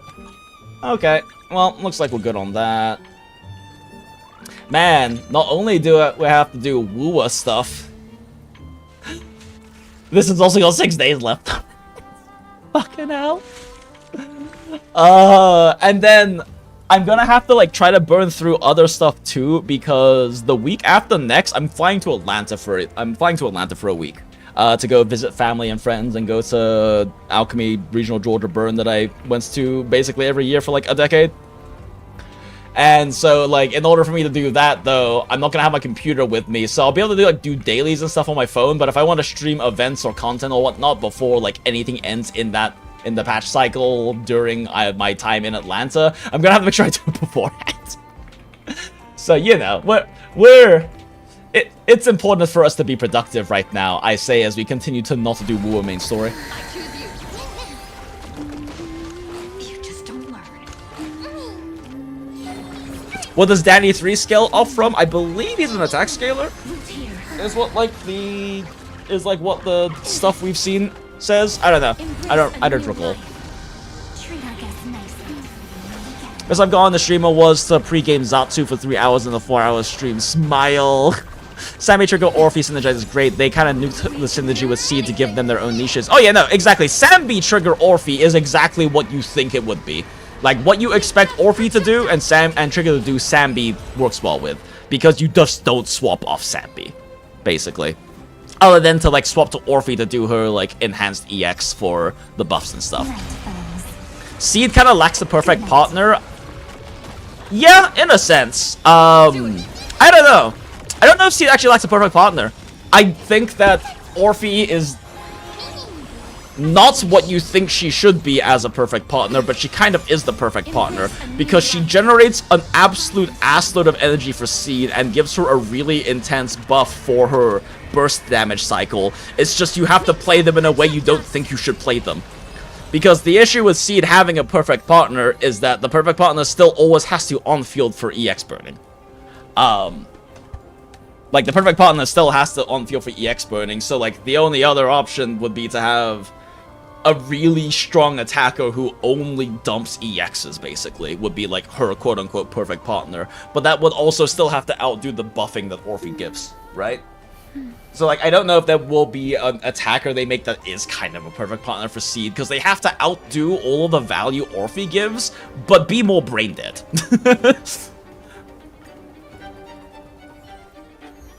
Like, mechanically, Orphe is not well designed to go with Seed. Numerically, she goes really well with Seed. And I do think it's kind of unlikely we'll get another attacker that goes as well numerically with Seed. Like, because she gives Seed everything she wants. It's just achieving that is very counterintuitive. She gives Seed a fuckload of buffs, and a fuckload of buffs that she can fit into her burst window. Because an issue with Orphe's Seed is that you can't keep Orphe's buff up for very long. But also, Seed's damage is mostly concentrated into gigantic bursts that you can micro to make sure you have Orphe buff active for. Seed's, like, general on-field outputting is not the strongest. Her basic form is just pretty strong. But as long as you're able to make sure that you're getting Orphe buff active for every single time Seed does plunge combo, and every time every stun, and every time Seed ults, you're getting the vast majority of her damage. And just another attacker being released who is able to provide as much value in terms of buff and output and energy generation, but also is not like an off-field and kind of more of a they pop in EX like 1 to 4 fucking times or some shit, leave buffs and leave, seems kind of unlikely because that's not really how attacker design goes. And Orphe does seem in that way as like a supportive attacker who generates a fuckload of energy. Seed, like, she is designed for Seed in that way, at the very least. It's just that the mechanically, the way they play is counterintuitive for how you would normally play Orphe. Kind of like Hugo, except can't require wrong partners themselves. I suppose. I don't know. I mean, like, Hugo doesn't necessarily have, like... I don't know. Does Hugo not have perfect partners? I feel like Lighter, like, how it is pretty perfect for him. They do what he wants, which is Lycaon provides a bunch of damage buffs and then also has like a good constant on the field stun application, and Lighter has very good quick swap stun application. Every time you defensive assist in a Lighter, he gets to shit out an absurd amount of stun value. Like, I feel like they work pretty well for what Hugo is going for, but I also don't play the teams that own Hugo or Lighter, so I have a less nuanced understanding of their team and how it works, I guess.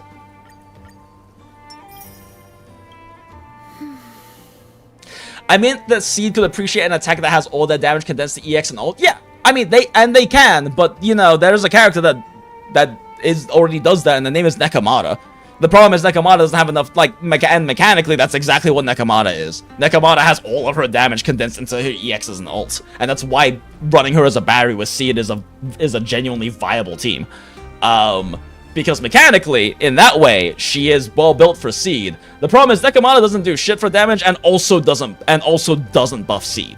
And I guess that's my point with Orphe, is that Orphe is an attacker that also has a very strong buff built into her, and also just generates more energy than Nekomata does, generally speaking. Because Orphe has energy regen built into her Ascensions, if I remember correctly. Her weapon is energy regen, and you also are supposed to build her energy regen 6 instead. You can, of course, on Nekomata, but it's a damage loss, and energy regen scales up the buff from Orphe, so it's still damage gain, generally speaking, over, like, running an attack one. So, like, I do agree that she lacks that perfect partner in terms of just playstyle and mechanics synergy, because, like, what you're saying with there being another attacker that has all the damage connects in the EX and all is true, but, like, we do literally have that already with Nekomata. Nekomata doesn't really do shit all outside of her EXs and her ult. But the thing that I think makes Seed so good with Orphe so good with Seed is because she gives Seed what Seed wants out of another attacker, which is buffs and energy. Nekomata only gives energy, and she gives less energy than Seed at ceiling. Oh, sorry, and then Orphe at ceiling. It's just that Orphe is, you know, way more annoying to get that energy out properly with. And I'm not saying it's impossible. I'm not saying it's impossible for Seed to get the quote-unquote perfect partner who is, like, an attacker who has 90% of the damage condensed into EX and ult, and when the EX and or ult, they also provide buffs, and even maybe provide buffs specifically for attackers. Like, it's possible for them to make, like, that truly perfect Seed partner, but I don't think it's likely, which is why I would still argue that Orphe, for what it's worth, is a pretty perfect partner. It's just you have to play them in a very specific, annoying way to work together.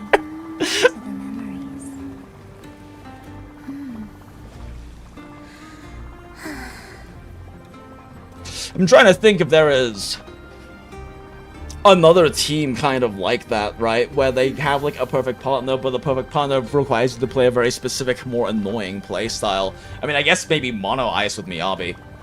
Mono Ice with Miyabi is absurdly high ceiling. And you can definitely say that things like Kaon is pretty much a perfect partner for Miyabi. He gives Miyabi everything she wants except for disorders. At least numerically speaking, and also because of how well they're able to, like, do buffer swaps and stuff like that. But you have to play it in a very technical, high skill specific way for Mono Ice to actually be good.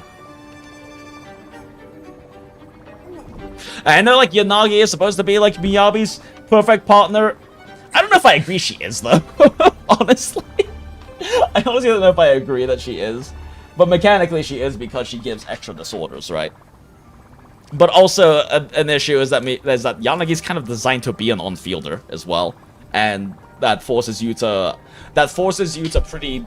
And, like, also an on-fielder who doesn't have that much quick swap. Like, quick swappable things that aren't her EX. Because Yanagi likes to be on the field and doing her combo with her, like, fucking Heaton or whatever the fuck, like, stance change bullshit. She really likes being able to do that. She can't do that very well with Miyabi. But unlike that, Lycaon literally just wants to do a charge attack or two. And you can swap to Lycaon, buffer a charge attack, and then, like, 5 to 10 frames, swap to Sokaku. Also, and so, like, he's able to still put out a fuckload of his shred and a fuckload of stun output while eating very little Miyabi field time. Cough, Vivian, cough. Oh yeah, that's fair. Vivian is a pretty solid partner for what Miyabi wants. That's fair. But I still think that's a mechanical thing. They have, like, you know, potential anti-synergy with their elements and everything like that. And Vivian's, like, bloom mechanic isn't really that anomaly related. It doesn't help with disorders, right? Vivian doesn't have built-in personal disorders outside of just them being different elements. But, like, Yanagi and also, or maybe I'm misremembering how her bloom mechanic works, but Yanagi and, like, Alice, you know, have that built-in, like, separate disorder mechanics they can use and abuse to build Miyabi stacks. That being said, Alice Yabi is really fun to play. It's really, but they definitely have synergy issues as well. Because Alice also likes the field time. And Alice's quick swap stuff. Her charge attack is a great quick swap, but her build up to charge attack is kind of too extended as a good quick swap. Because she could just EX and swap, right? But Alice wants to EX and then basic afterwards, and then swap. Like, she wants to swap on the basic. And so that eats up a lot of field time you could be putting towards Miyabi to just hit things more.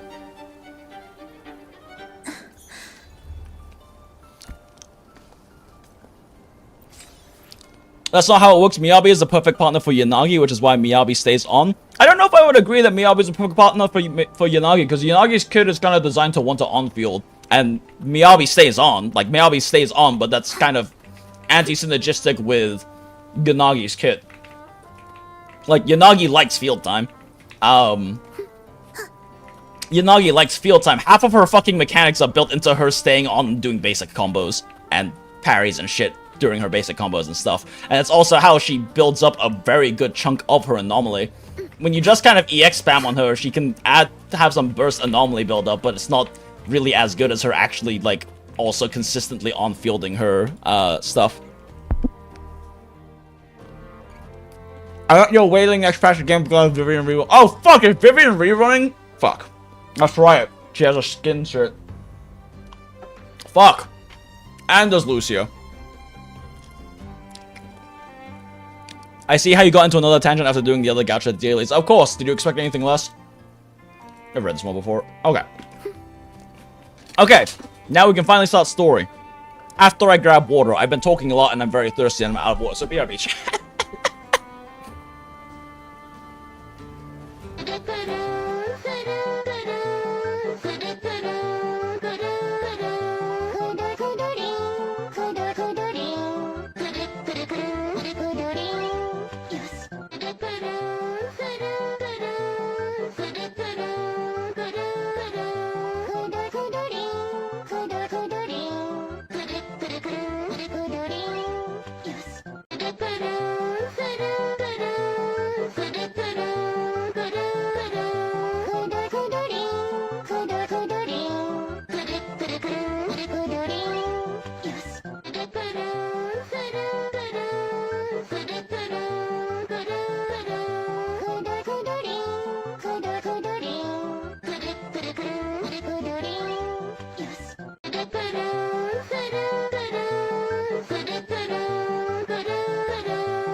And unmute. And we are so back, chat. Thank you, Rainbow Background, for your service as always. Unmute the game. Do you know what the best synergy? Story and rewards. So true. Although that being said, I had a piss thought when I also went to piss after getting water.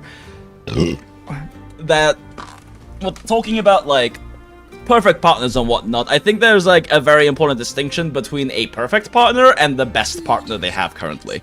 Because something like Miyabi and Yanagi is definitely, and like Miyabi and Vivian, it's definitely a matter of like best synergies and best partners they have currently, but they're still not perfect partners for Miyabi. Because they have some issues with inherent anti-synergies, or issues with not giving certain specific things they want, right? Like, Vivian doesn't really have any anti-synergies with Miyabi, and they don't really have that much issue with elemental mismatch, because it's pretty rare for something to be weak to one of them and strong against the other, and like resistant against the other one. But they have some issues in that, like, Vivian doesn't give a very specific thing that Miyabi loves, and it's why Yanagi is good with her, which is separate, unrelated to build up disorders that Miyabi wants to spam out, right? Like, she doesn't really give her that. And like examples of characters that do actually have perfect partners would be things like, specifically like Sambi and Trigger. Sandy and Trigger, things like, you could probably argue, honestly, like Soldier and Lighter, honestly. But also Lighter and Evelyn. Lighter and Evelyn is a big one, and Evelyn and Astra is a big one. Because Astra doesn't have any, has like literally zero anti-synergies with, Eve, and also gives her basically everything she fucking wants. The only thing Astra doesn't give her is stun, but you don't really necessarily need to expect her to do so. And the only reason why you would want stun is because stun gives Eve more chain attacks, but Astra literally gives her more chain attacks with ult. She gives her fat attack buffs, she gives her field time that she very much so wants, and also she gives her quick assists. Evelyn loves quick assists. Her quick assist multiplier is really high, it generates a good amount of burning tethers, and also lets her combo skip to generate more burning tethers. Like, Eve really likes quick assists, and Astra gives her a fuckload. And then, very importantly, she also has the unique mechanic of giving her even more chain attacks, which she wants. And then Lighter could definitely also argue is pretty much a perfect partner for Evelyn, because the way he is designed as a stunner. She wants a stunner because stunners give her more chain attacks and also let her do even more damage with her extra chain attacks by stacking, you know, those during a stun window as well. But Lighter is also like perfect for Evelyn specifically because of how he is designed. Like, outside of just giving her fire res shred, which is already incredible, the specific thing that Lighter does outside of that is uniquely strong with him, is that he also extends stun timer. And Eve loves that, because that means you can fit more chain attacks if you manage her resources well. Like, Lighter literally enables her to hit spikes she can't with any other stunner, even if you, like, exclude just, like, you know, the stat saturation of, like, fire res shred, because she literally can fit an extra chain attack in that she can't with other stunners. So, like, that is a unique mechanic of his that specifically synergizes incredibly well with her kit. And then also, the way Lighter is designed as a stunner is exactly what Eve wants. Eve doesn't want Lycaon. Eve doesn't want, like, a character that comes on and either, like, takes field time to stun, or, like, comes on to, like, very quickly double swap, like, buffer double swap, like Lycaon can, because it doesn't work very well with Astra to do, like, a double swap like that. And Eve doesn't want someone like Jufufu, who is mostly an off-field stunner or things like that, because Eve is, like, also uniquely very, very, very good at doing double actions, specifically doing skill dodge into defensive assists, right? Because Eve is one of the characters who gets a lot of value out of doing that uniquely, compared to other characters, and because her skill animation is decently long when she does, like, a perfect skill dodge, and also she gets, like, it's not very good damage for her to, like, do her tether break snap attack after doing a skill, but it's still damage that she can put out, and so she actually doesn't mind giving up the field time it takes for you to do defensive assist. That's a big issue with defensive assist on a lot of other characters, is that that's still worth it because of the high value you get out of the stun increase, like the stun value and also potential damage and things like that. But a lot of attackers dislike it because of the field time it eats. And that's really, you can feel that really hard with someone like Yixuan. Like, Yixuan and Panda have a lot of synergies, clearly. He's literally designed to buff Yixuan, like, specifically. But the big plain anti-synergy they have is that his defensive assist takes fucking forever. So Yixuan wants to defensive assist swap out. It's one of the ways she gets adrenaline, but then she loses a shitload of adrenaline buildup because of how long Panda's defensive assist takes, right? Like, in the time it takes Panda's defensive assist, you could have on a different character swap back to Yixuan and also gone a few extra basic attacks in for some extra adrenaline regeneration and possibly gone, like, another dodge counter in, right? It's like an issue that they have specifically is that primary anti-synergy issue. But Lighter is designed specifically to be a stunner that you defensive assist into, and then he does funny punch thing, and then you swap off it, And the timing window of that too lines up pretty well with Eve doing her double action bullshit. So, and also lines up well with Astra re-upping her quick swap so that you can swap into Eve after Lighter is doing his like punching bullshit, right? So like that is how Lighter is designed as a stunner, is to use defensive assist swap into him. He does a pretty fast defensive assist and does funny punch flurry afterwards and builds a fuckload of stun value. So Lighter is like specifically pretty much perfectly designed for Eve. He's great with other characters, obviously, and could definitely argue to some degree he's pretty well designed for Soldier 11, but he does take a bit longer than Soldier 11 wants in terms of on-field time. Because Soldier 11 kind of just wants stun build up and then to just stay on the field spamming basic 4 the entire time. And dodge counters and shit like that. Very similar to Sambi, except for they have a more extended combo and don't really have the same kind of burst ability. And like Sambi and Trigger as well, just because Trigger is exactly what Sambi wants out of a stunner. Gives her damage amp that's not just stun, lets her not leave the field basically ever, and also specifically has like a very strong damage increase she can combine with Sambi doing her EX bullshit. And her specials bullshit, since Trigger's EX special is specifically used in the same window that you want to just burn a bunch of EX energy on and specials and EXs on a character, and you just pop that, swap to Sambi without even waiting for the quick assist because it's not worth it. And then Sambi just does, you know, hold EX, hold EX, special, hold EX, special, funny numbers happen. Orphe's also pretty perfectly designed for Sambi for the most part. The main issue is just elemental mismatching. And that the fact that you still have to swap to Orphe to activate her buff is also not great. That's also kind of not what, that's also a bit of anti-synergy because Sambi just doesn't want to ever lose field time, basically.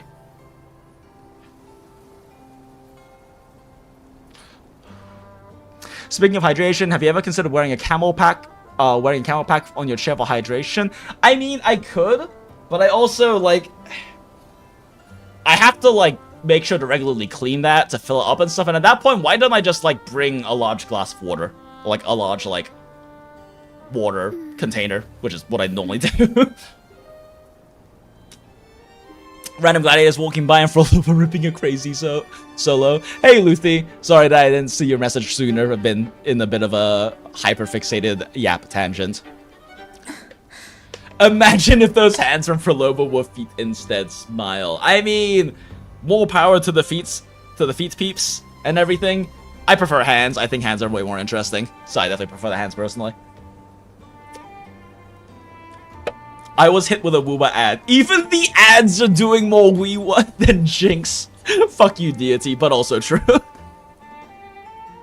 Have you considered playing WUWA? I know some people who seem to like it. I mean, the screen is active and there are things happening. It is loaded up and eating up resources on my computer. Am I not playing WUWA right now? We're just, you know, playing the Watch Frolova's very nice idle animations aspect you can do in WUWA, right? Okay, fine, I'll do the fucking quest now. I'm actually out of tangent stuff now. Okay. Listen on the Gladiators conversation. You're in my way. That's the wrong button. It's F in this game. The high tide of unprecedented scale. Could this be the one in the prophecy? The harbinger of That bitch just pushed Frolova out the way. The high tide is a high tide. Every hunt is a gamble with our lives, no matter the size. Just keep your blade sharp. Bruh, they keep shoving Frolova out of the way. Rude. Fucking rude. Fuck. Who the fuck are you? Futility. Who the fuck are you? Other than immortal, who the fuck are you? Begin. If only Frolova could have been immortal, smile. But she fell in the ocean instead. Did you hear about Ovidius and the Senate? Like the Corosaurus, smile. A power struggle. Nothing new. But going up against Augusta is a steep hill to climb. Without a strong forte, Augusta's strength was always going to have limits. Without a strong forte, She lacks quote the unquote. extraordinary power mentioned in the prophecies. Hard to compare her with a hero of heroes of the past. What is with people Wouldn't and put it like not that. thinking electromagnetism is good? Knowing how Augusta operates, Ovidius would even have risen to prominence if she hadn't allowed it. That kind of grace is the mark of a real ruler. Let's You go. mentioned visiting her at Tetragon Temple. Got a bit of free time. Might as well pay her a visit. Ride the wing ray. Whee! Hold up. What is that? Be ready. It's just ready. Oh. I thought it was an echo. It's just a little griffin I can't interact with.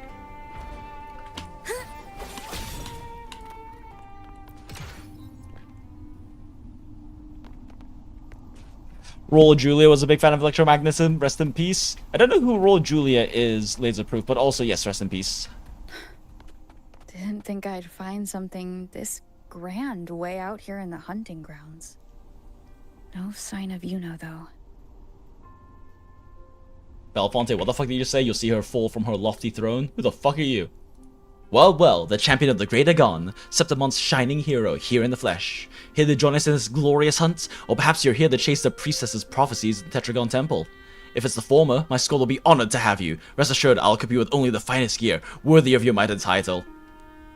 Who the fuck are you? Ah, then allow me to offer you a friendly piece of advice. Stay far away from a priestess named Yuno. Too late, Polder. She's a disgrace, reckless, rude, and a stain on the temple's name.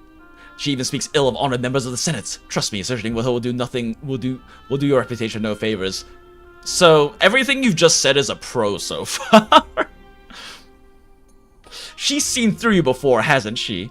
How dare you? I was only looking out for you. But if you insist on chasing storms, then don't expect sympathy when they break.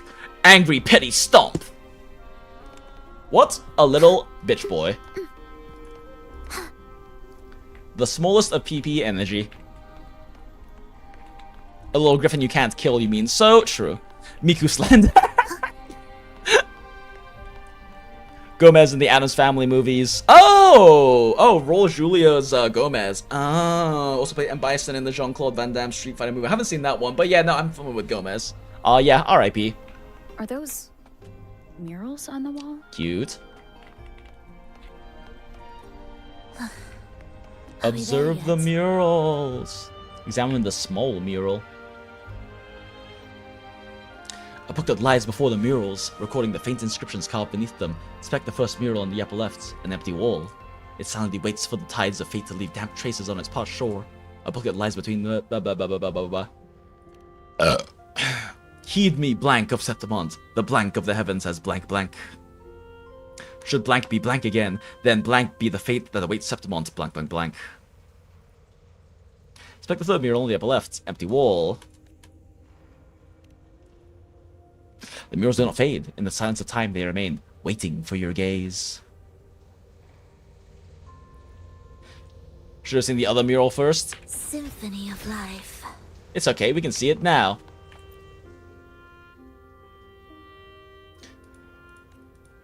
Only the hero of heroes of extraordinary power, risen from the dark tides, shall bring eternity to Septimont. Then shall the waters quiet, the tempest still, and the glory return with the blood of the old king. Okay, Dark Souls lore. You notice the mural is incomplete with a conspicuous patch in the center where the depiction is missing. You don't fully understand what this means, but your intuition tells you its significance reaches far beyond the black wall left behind.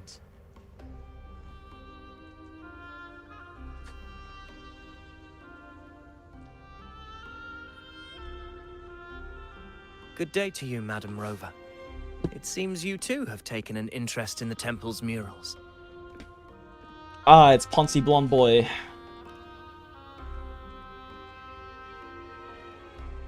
They are the works of past priestesses. They depict prophecies glimpsed in the sacred flames.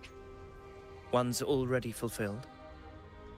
and A one's yet unique to come. flame. Oh. A unique flame produced by igniting specific minerals. Its appearance resembles sunlight more than ordinary fire. The precise types and proportions of minerals used to create this flame are closely guarded secrets passed down exclusively from generations of priestesses. While the sacred flame offers no special power, priestesses channel their resonance power through it, using its light to glimpse the future and deliver prophecies. Yet to the priestesses, the sacred flame is more than just a medium for divination. They view it as celestial light descended to the mortal world, often referring to it as the flames.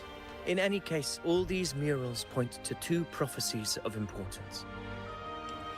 The first is a Ragunasi prophecy condemning Septimont's lack of faith in the Sentinel. Boo. Burn the church. Hear this, O faithless ones of Septimont. The divinity of the high heavens has grown enraged. Should your monarch once more stand in contempt of their will, annihilation shall be your fate. The second is a continuation of the Ragunasi prophecy, delivered by Septimont's priestesses. Only the hero of Smug heroes grin. of extraordinary power, risen from the dark tides, shall bring eternity to Septimont. Then shall the waters quiet, the tempests still, and glory return with the blood of the old king.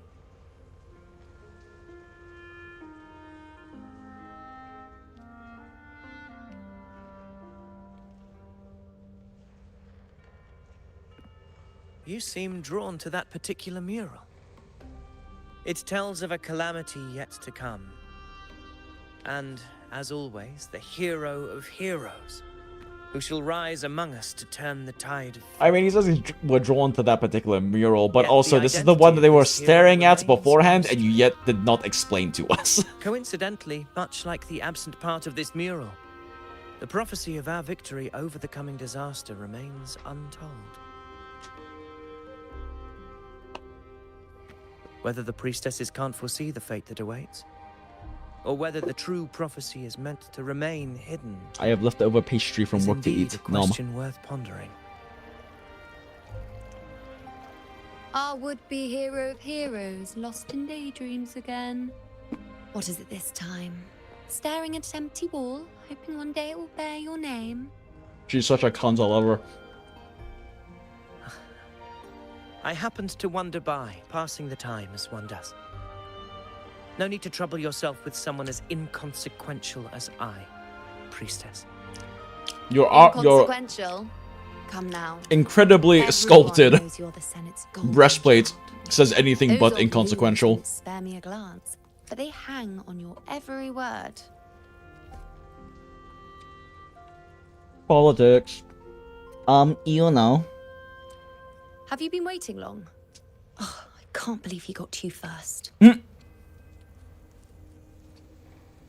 Isn't paying respects to the heroes fairly commonplace? Surely we needn't allow rivalry to come between us, priestess. I'm not blind to Of course, your the tricks. Golden Boy tries to take the moral Do you high think ground. Rover would take sides with you? Let me guess. Eliminating Tyrannos and the Dark Tide before anyone else would be the perfect act to prove you're the prophesied hero of heroes. She's such a suspicious cunt. I love her. To Main's Deep, plus a Home Leaf medal, and now you think you can usurp Augustus' place? Don't make me laugh. Main's Deep, the ruins of a bygone era of civilization, said to be hidden deep beneath the Sangbeast plateaus. Its entrance is located in the wastelands. Long ago, it was visited by the three heroes of heroes from Septimont. It had that those who manage to step foot in Main's Deep can hear the whispers of the heroes of heroes and that by gain power rivaling their own. Some also hold that since the heroes of heroes walked this place, the journey to Main's Deep had become an inescapable trial for any who will claim that title. I love how to talk with like half of a Danish in my mouth.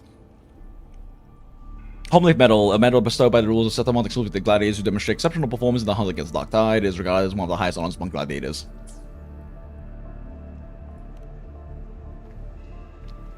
Oh, read the room, will you? Please. I don't deny that I am ambitious and aspire to better my station, but I value my duty to defend Septimont's glory just as equally.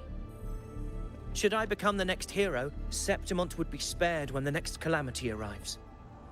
Is this not what the Tetragon Temple has prophesied?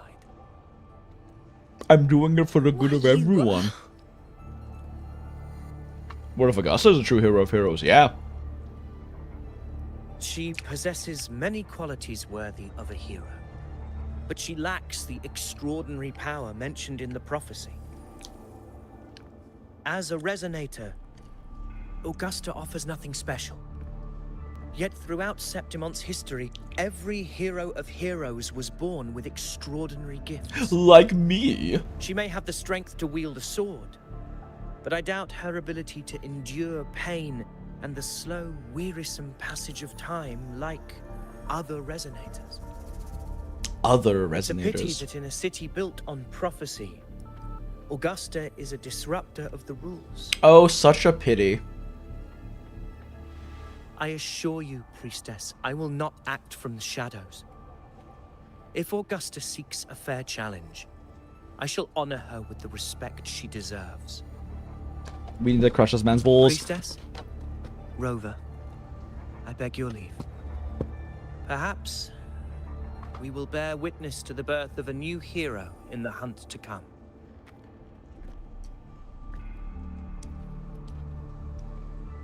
God, those Well, hips. there you I have am. it. The That's the mural gist high of it. ground smile.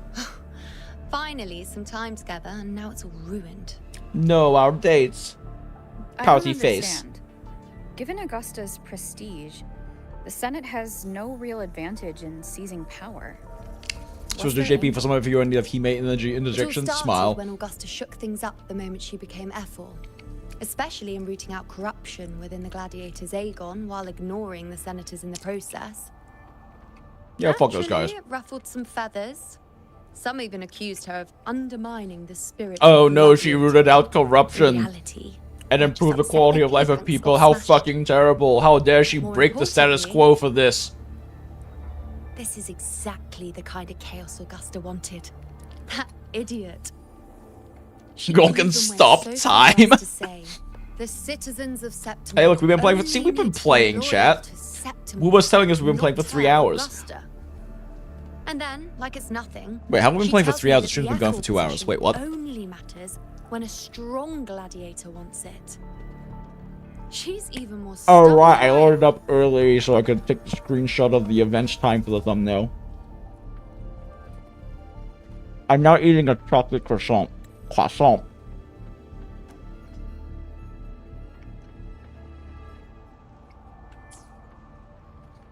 It has the most DGF aura. Crypto's blab when I'm not involved. So true. Now, why would I be worried about that? I'm sure you've seen her sword. The inlaid blades are trophies of every gladiator she's defeated.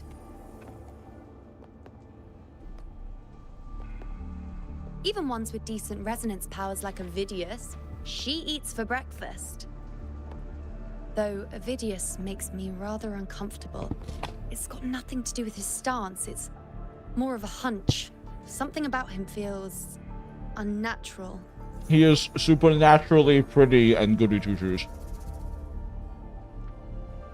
Or maybe I'm just overthinking it.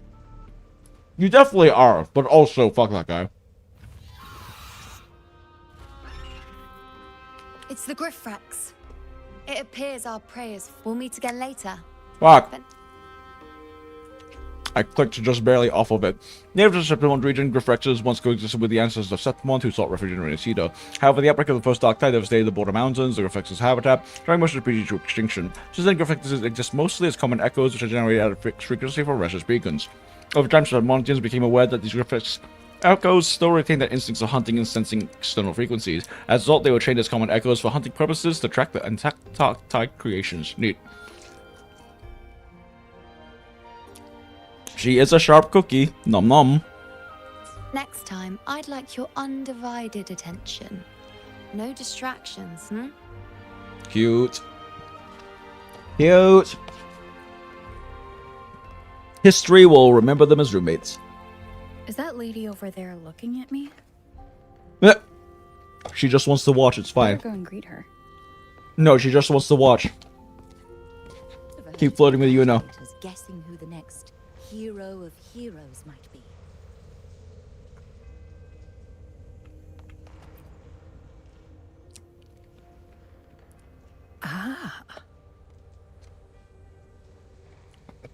We've been expecting you, roving hero. I see... a void. An unknowable fate. Because the writing team hasn't determined it yet. Child, a void is by no means nothingness. Follow its guidance and let it lead. It will open the path to boundless possibility, guiding us through the fog to shores untouched by any before us. I'm not sure I follow. Literally, Priestess does not respond. Her gaze is fixed on the blazing flames, her mind seemingly far away, lost in another realm. History will find traces of obliterated hips, but who's obliterating whose?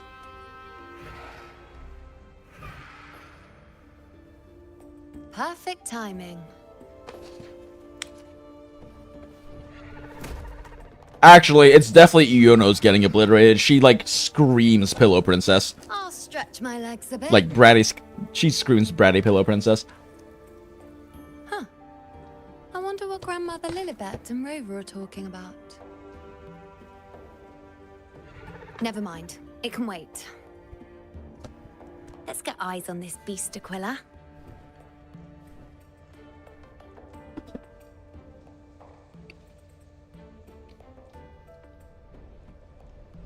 There's a large void inside Rover, therefore I must fill it by pulling more pretty gacha characters. So true. Can't believe Kuro's got them hooks in you, says the veteran PGR player. Smile.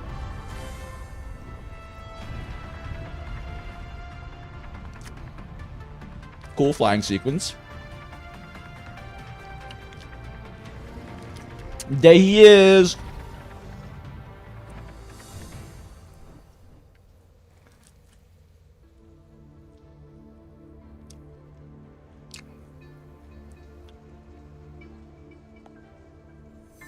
But Tassus Mark. Spirits of the hallowed land, answer my call.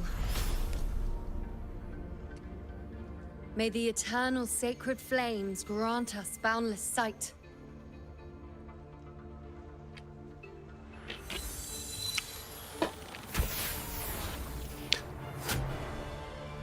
Oh, I thought she was gonna shoot the Chorosaurus. I was about to say, using divination for long-range sniping seems kind of cheap, but effective. It's the horn. I'd better find Augusta. The aura of the wastelands is insane, but if you do the Resident World quest there with the Wooters, you lose the aura. Ah.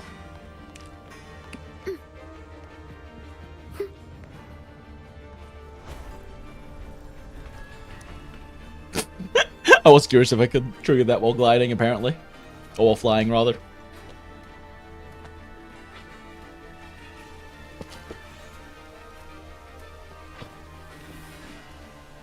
Okay, I am done eating my chocolate croissant. Over Croissant.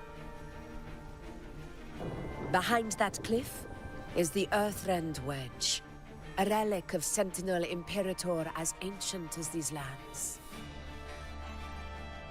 The destination of your journey, my promise to you, our Wedge. shared goal.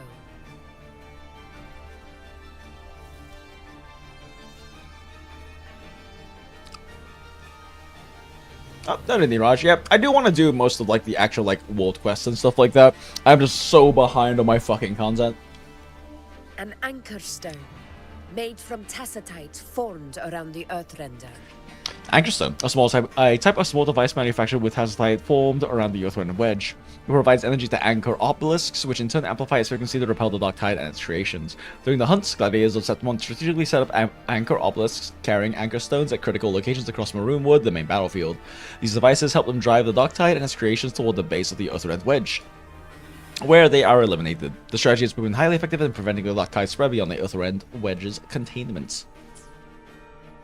It contains a fraction of the Earthrender's power. It offers no defense capabilities, but it can at least serve as a temporary measure to hold off the dark tide, or its creations. We need to deploy 3 of these in predetermined locations across Marinewood to generate a force field. This will drive the Chorosaurus to the Asphodel Barrens in the lower levels. The field blooming with... Shit. Asphodel Barrens, a field nestled deep within the Marinewood, at an elevation approaching Earththorn's Wedge and situated in the lower middle level of the Sanguis Plateaus. It serves as the primary battleground where gladiators engage in deadly combat with the Dark Titans creatures. Asphodels is where the hunting party can safely reach the lower levels. Judging from the height, it's close. In that field of glory, so weird skip. We will grant Tyrannos the death it deserves. Yeah.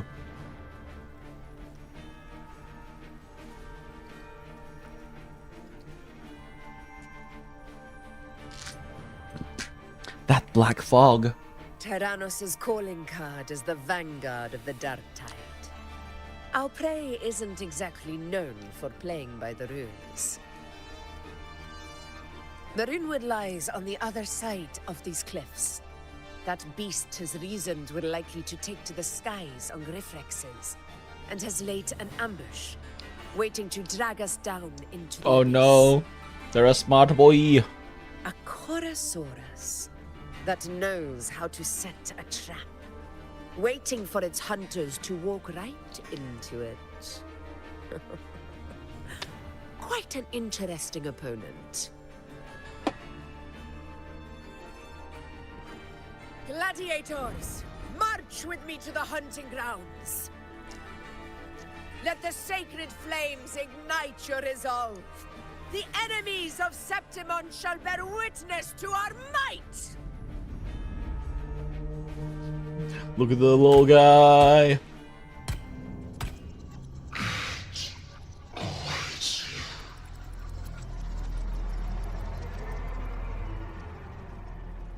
Thanks, Tornodian.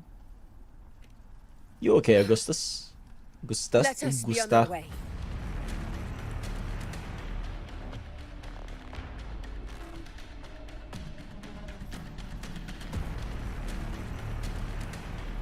Oh, I must Augusta. Something's not right. Be on your I'm guard, not everyone. sprint. Why? Something's not right. Look at the birds. The birds are gone, but I got a feather. I love feathers. I didn't know what to use them for, but I love it. Ah! What the fuck? Ah!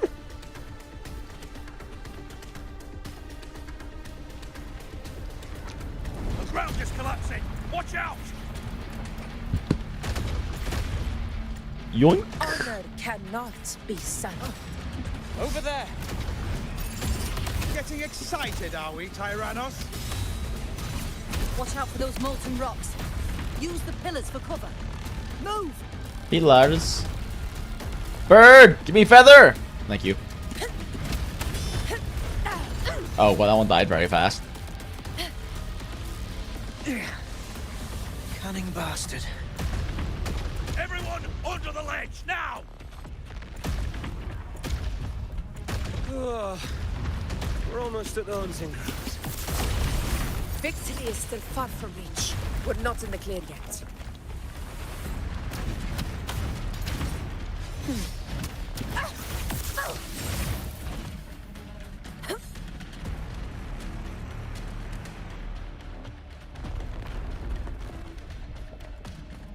Blue flame deal orange damage. Funny.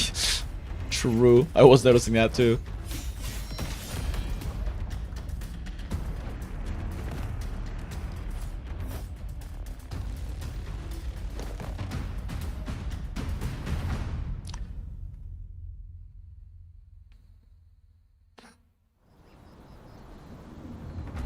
I suppose it is still pyro damage. Wait, is it pyro in this game? What the fuck is it in this game? Fusion. It is still fusion damage. Tacit discords. Ah, just in time. My soul's had enough of waiting. Oh, I guess I don't get to use Augustus anymore. Except for I own her, but Trial Augusta done. Why do I keep calling her Augustus? It's a character from another game I've been playing lately called Augustus, I think.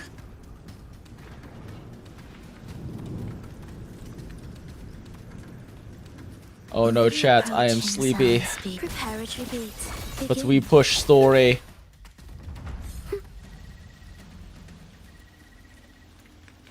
Such carnage. Oh. These tricks do not surprise me. Oh, there's some dead boys. Avidius, take a response team and get that anchor obelisk functioning. Rover and I will provide cover.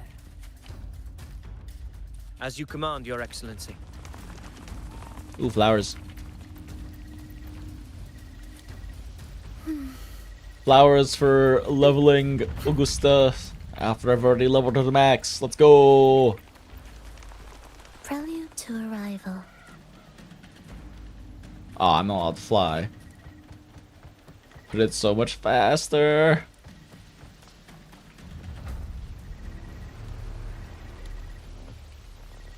Trial Resident. Oh, I saw a video. Like, I get to play as a Avidius? No. Honor cannot be sullied.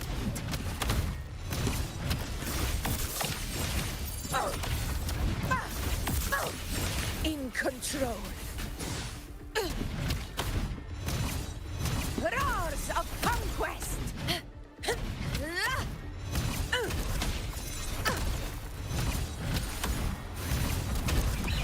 For SEPTIMONT.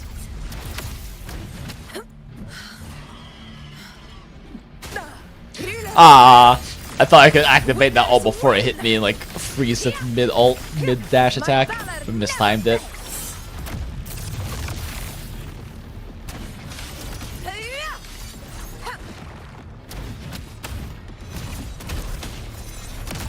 Roars of conquest. Oh, why'd you go this way? Weird. Wind calls. Waves follow. Wind rises. The wicked will face. Avidius's team should be almost done, Aga. Your aid couldn't have come at a better time. We were just about to insert the anchor stone into the obelisk. Just about to. Why didn't you do it the entire time we were beating up all those fucking TDs?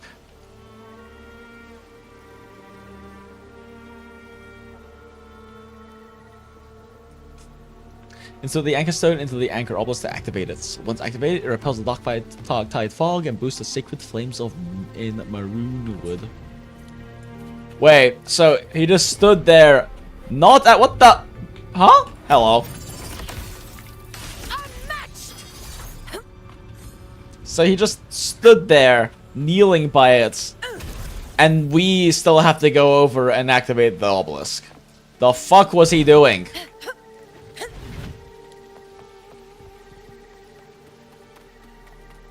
He finds it tedious. So why couldn't he do this? Wasn't he specifically meant to activate this for us? Like that's why we brought him. Ooh, look! Ooh, it's so immersive. I'm doing the thing. Are you going to punch it? Combo. Necessary part of activating it.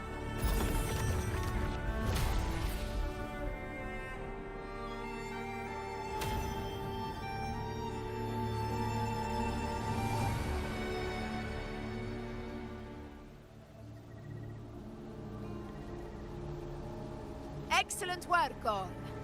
Really? Did the videos do anything there?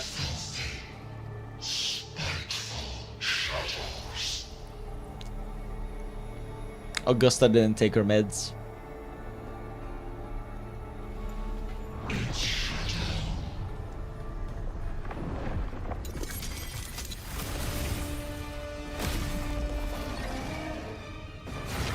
Let's go!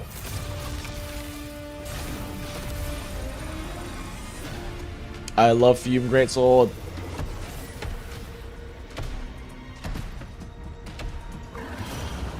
What a little bitch boy.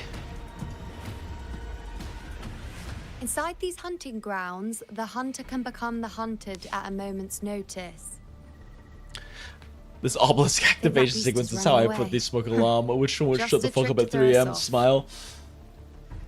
We had an issue with that one time, except for my smoke alarm Let can't really be Augusta reached, humor and also its is like performance. protected because the Beasts who think condo they've won are always the complex, first to die. like the HOA, have like a thing with it, so we had to like wait for Let her handle the their chorus emergency now. handyman to come through We like have an more hour important later. matters to take care of.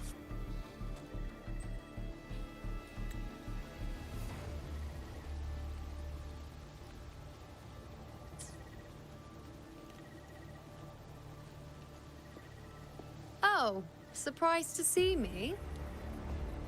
I've already shared my interest with you. It wouldn't kill you to remember a few things I've said, would it? God damn, she's such a fucking so. But fine. Since it's you, I suppose I can let you in on the secret. The Chorosaurus is just an appetizer. I've got bigger fish to fry. Nom nom nom fish. Man, I want a fish fry. I haven't been to a fish fry in years.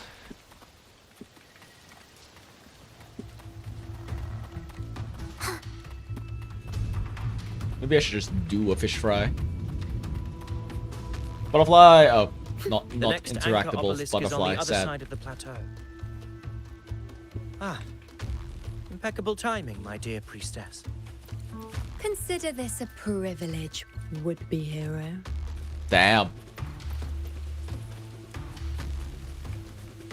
Yuno is so petty. I love it.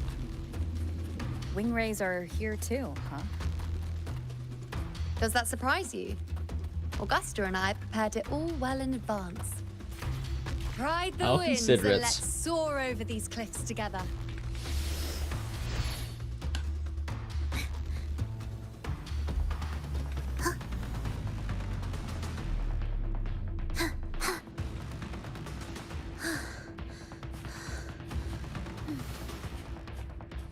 And you're not supposed to go down there. But there are things to kill here. Where's rejoicing? Teehee. Slow music note.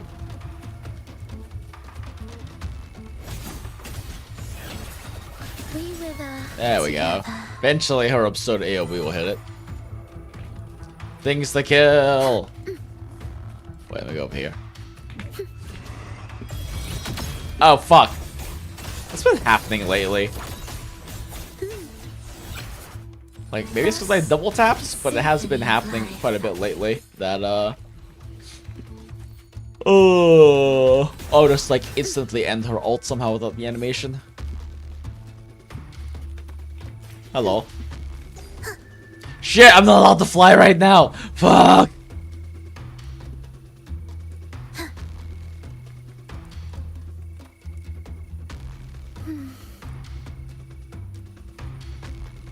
I just have a stack of a spare stack of 9-volt batteries for when they play up, reach up and twist off, pop off the back, and then goes to the new one. Oh, that's smart.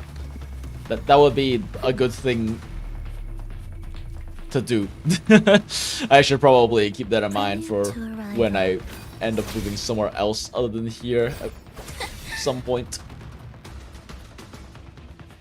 No, I just like living here. I just don't think I'll end up settling down in We've Phoenix. lost sight of Augusta and the Chorosaurus. Let me see your terminal, Rover.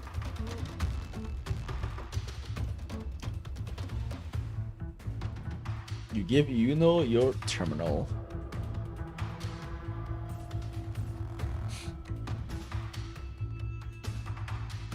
Music notes are like those invisible beetles running around in the Elden Ring. So true. Fine, I guess. There. Rolls Try eyes. using the sensor. Yuno is indeed a Tsunime. Which is fancy way of just saying brat. You catch on quickly. So you cannot fly, My expansion can be slow, so just resonance focus on power atmosphere. can I reveal know, hidden but traces of the dark there tide was for a short big time. cliff to climb. These markings, be it Tyrannos or Tyran whatever, nothing can escape my eyes. Yes, you're not wrong, but the beast also has its eye on them. Ah. A That's right, I sly figured enemy like we'd have this won't play underlined. by the usual rules. The more cautious we are, the better. Ha! So it is heading for that cave. The second obelisk is also in that direction. Come, let's go have a little fun with our friend. Don't know how they walk over this to the design might be different. That's true. Gotta love doing the weekly quest list in 2 days. Smile, hell yeah. That's me half the time in like a Rust 1999. Generally 3 days for Arknights. Ooh, spooky.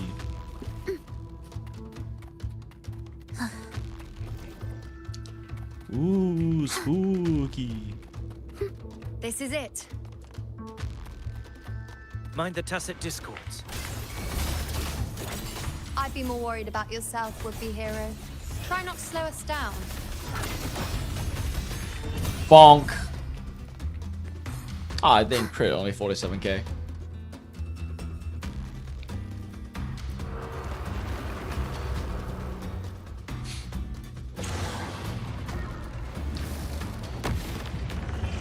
Nice spin dodge. How did it manage to get here?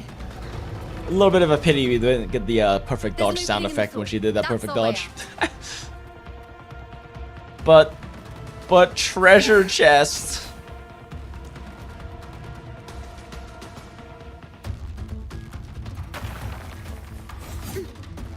Careful of the rocks.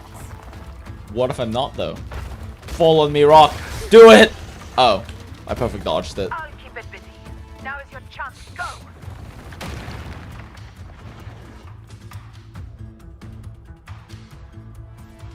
Make no mistake. Your fight is with me. Wait, I thought you were keeping the Corosaurus busy. She just KS'd me.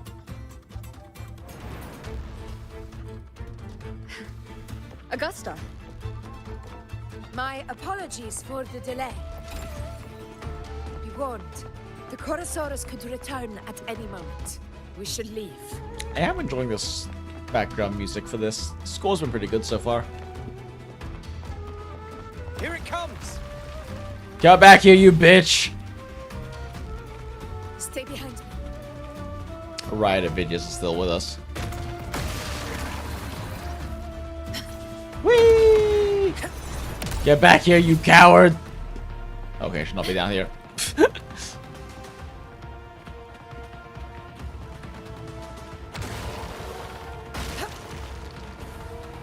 Slide! These formations seem solid enough for a quick pause. Tyrannos will not rest until we are corpse. Up there to the left. That stone seems loose. Yonkers. Pull it down, Rover. This isn't Rover, it's Augusta. Honor She's a better cannot yanker. be silent.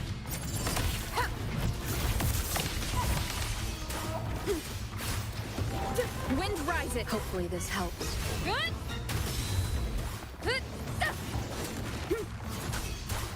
Ah. Fight by my side. In control.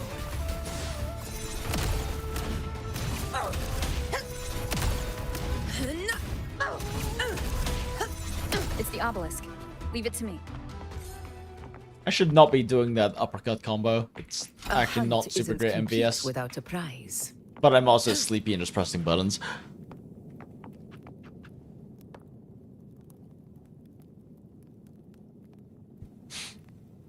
Wait, Jinx, were you the one who talked about the guy trying to make the perfect HSR character kit and everyone just put the hurrah at each point? That's really funny. No, I was not familiar with that.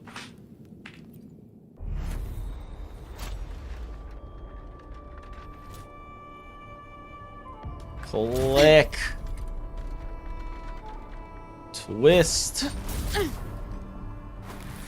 Give it a good old little tappy tap.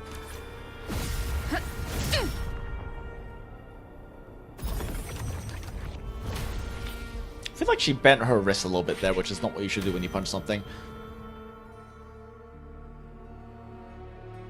Uppercut is cool, though. It is cool. but less efficient than doing double spin Let's slash keep instead. up the momentum. And you know what else is cool? Efficiency.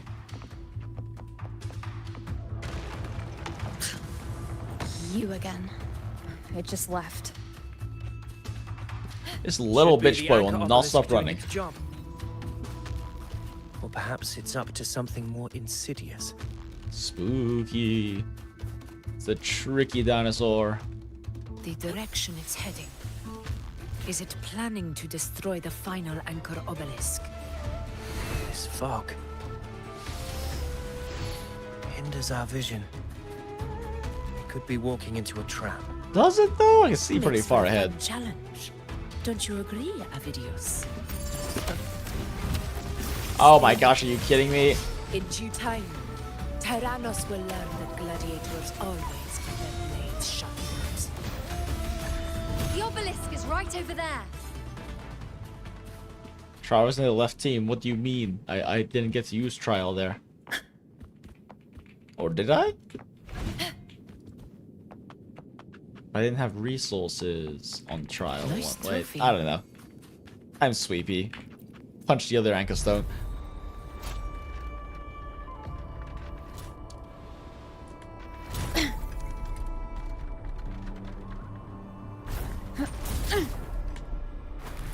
Ugh, why do I want to eat more?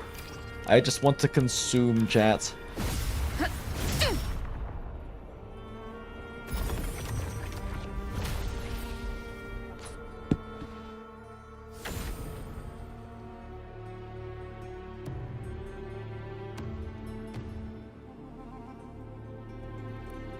Good. You did well not to disappoint.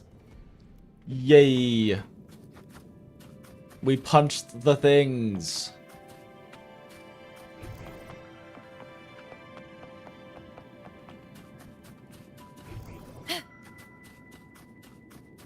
Get back here, you little bitch. Oh.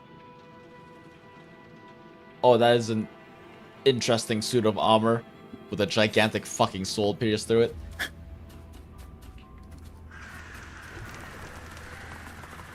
I love crows. Nevermore. Augusta, Tyrannos is heading for the Asphodel Barrens. The net has been cast. I have It's time to anecdotes from relay the day the related lies. to crows and crow skulls, but I'm also too tired, so I'm gonna go into it right now. Oh, fuck. I am like disturbingly sleepy right now. Definitely not normally this sleepy at this hour without having taken my meds, my sleep meds. I'm pretty sure I didn't take my sleep meds earlier. Like, I took all my meds except for my sleep meds earlier. But I do kind of feel like To I've the taken my lands sleep afar. meds.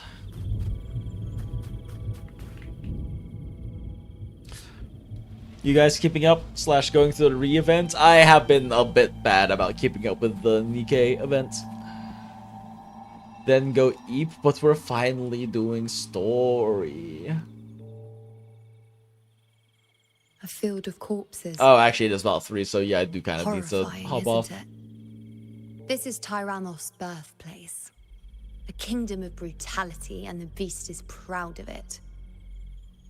Every hunt before this, So there's it was here nice that we met tit our shot. final battles. So there's like armor, Gladiators went to great lengths to drive the And Dark Tide's creatures into the Asphodel weapons, Barrens. but I don't see any bows. Likewise, their prey were just as eager to bait their hunters here. This is destined to be an evenly matched game of life and death. Hunter or prey. Only the one still standing gets to decide. Like when the gladiators die, they just evaporate and leave their armor behind. Check the Discord ping. Click. Avidius, descendant of the hero of heroes Attilius, decorated for the 4 crossings of Main's Deep. I see the desire in you. Shit, I got distracted by Discord ping. Avidius, descendant of the hero. Oh, he's a of descendant of a hero of heroes. Antinius, decorated for the 4 crossings of Main's Deep. Desire. Yet if you wish to be my opponent, then this level of resolve is far from enough. Bitch, you ain't hard enough. Step forward. Stand next to me and pursue your desires without hesitation. Let your ambitions burn even hotter. Let's go. As you wish, Your Excellency. You're not yet a worthy opponent. Let me help you.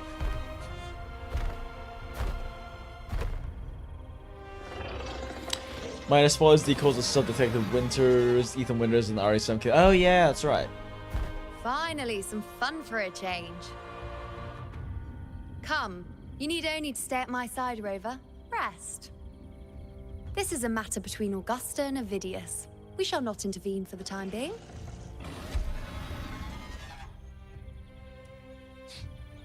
Honor cannot be sullied. Roars of Oh yeah, I was about to say, do I actually just like straight solo with Augusta? Guess so. in control.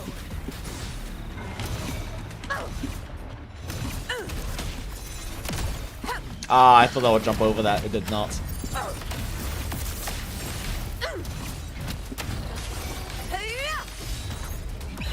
Sing of my triumph. In control. Get back here, you fucking coward. Roars of conquest.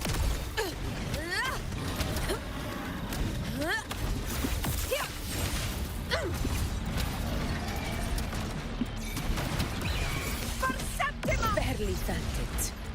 Oh shit, he hit me midair. Winners win. It ends now. I thought that would just go over him.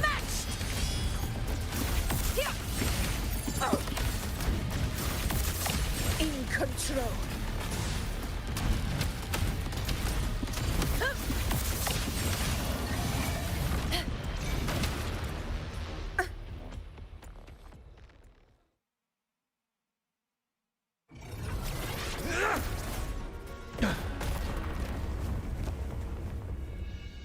Cool, guys, and look at explosions. Except that didn't work, you dumb bitch!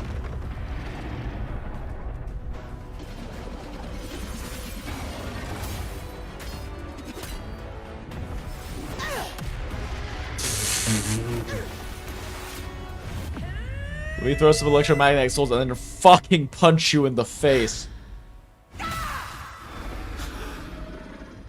We got a trophy! Broke off the horn! Let's make a weapon out of it. Everything is in place.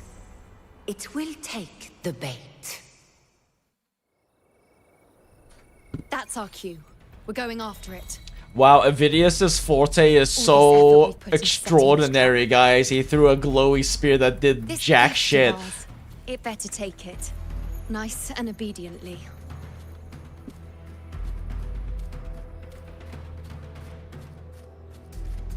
Stuff and so on, Ricketts said, haven't checked in quite a while. Shilling gives no end, so true. Wild's gun dance is quite funny.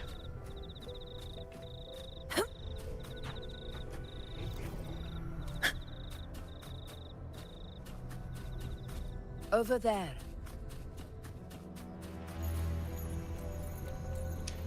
Man, this Glavinus is not that sneaky. Just leaving gigantic flaming footprints.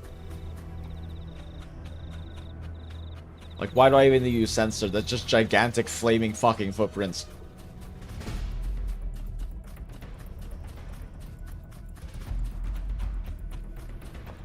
A lot of dead gladiator armor with no gladiator corpses or bones.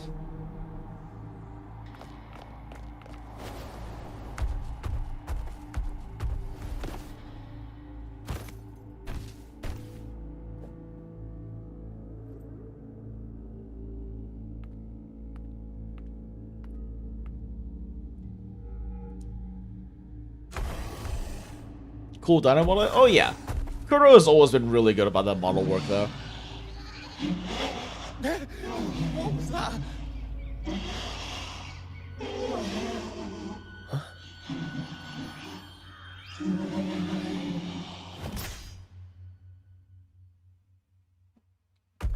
Such spooky, disconcerting sounds. I love it.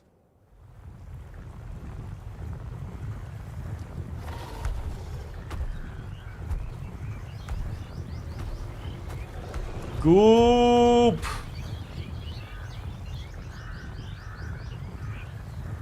The goop de Tyrannos.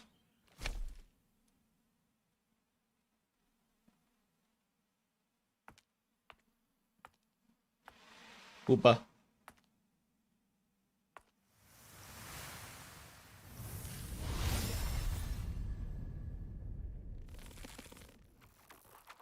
Three times the string, 3 times the power.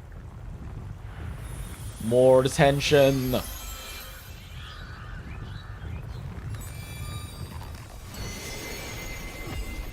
Nice Japanese archery stance.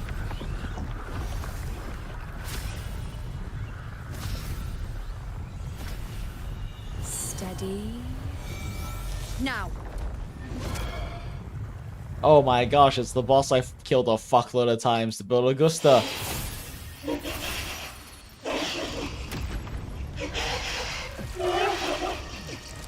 Neat. Oh! The prophecy!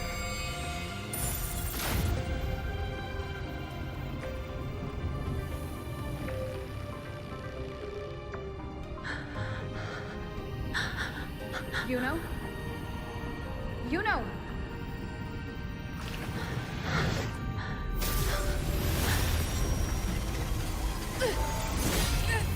You know shit's happening!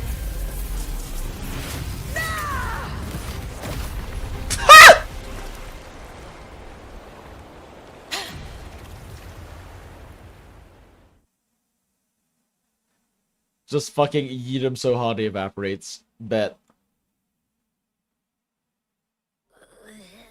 What was that about? And that black fog? It was all mushy. I couldn't even finish it. Ooh, oh boy. Did I take a huge bite out of that one? My head's gone all swishy. Oh no. I need a quick timeout. Abby ate the black tar heroin TD. How are you holding up?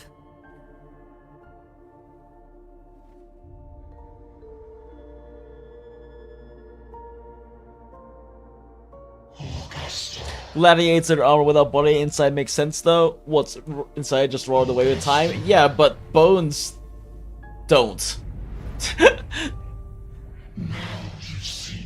Which is why we can find fossils. Like, the lack of like flesh makes sense, but where the bones? Are these gladiators just all muscle and literally no bone? Shit. Ta-da! Tiny little echo, sensing the octave with such ease, resistance power, such might, such perfection. Confined to this frail human form, you will achieve nothing. Dark whispers in her ear. As you once did. Augusta, do not resist the gift of divinity. Follow our guidance. Return to Lamal through Nodian whispers. A lost gladiator town located in the wastelands at the lower levels of Sanguis Plateaus. Augusta. The one consumed by the dark tide.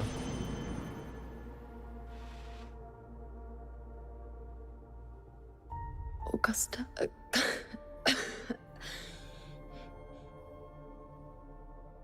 If, and I say, if Septimont's fate Oh has no, already been the decided, prophecy.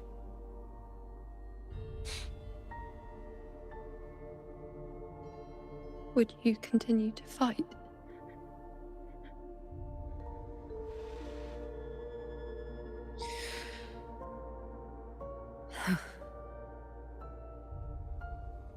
A ruler assumes their place by accomplishing the impossible for their Her subjects. eyelashes are so pretty. Why are Kuros so good at eye models?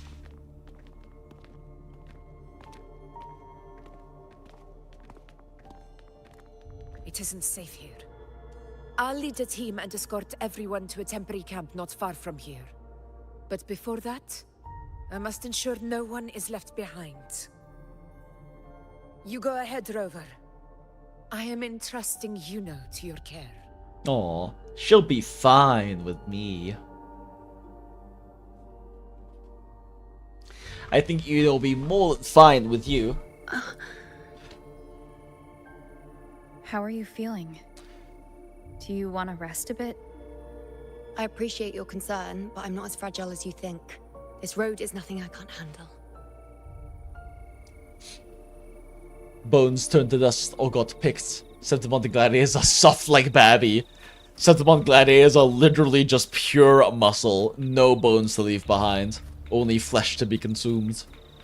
Griffex ate all the bones. My headcanon's there like condors. Smile. Also funny anecdote from today about condors, but also too tired to yap about it right now. Maybe next stream. Speaking of next stream, I actually do need to end stream soon since I gotta get ready for work and I'm tired. And I did swap laundry, fuck me. I gotta do that. Come on, don't give me that concerned look of yours. It's nothing to worry about. Damn. Sun be sunning.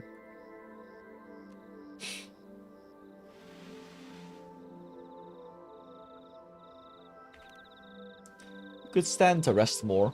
Now she'll just hop, she'll just like fucking float on her chakram anyway, it's fine. Wait. You have questions. Don't pretend you don't. Well, spit it out. It's only a minor injury. I can manage.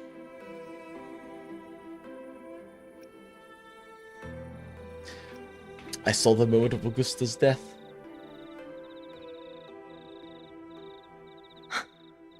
They're crabs, exoskeleton, and muscles.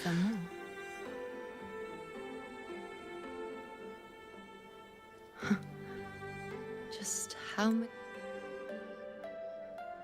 many more surprises do you have for me? But I suppose only you could manage something like Also that. explains the politics. All crabs in a bucket.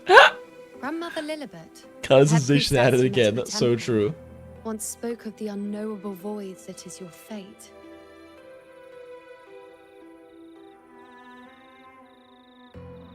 I've yet to fully interpret what she meant by that, but one thing is clear. You are the most unique among us all. Wow, our self-insert MC is so special, everyone. What were those visions? They were, as I once perceived through the sacred flames, the fate of Septimont.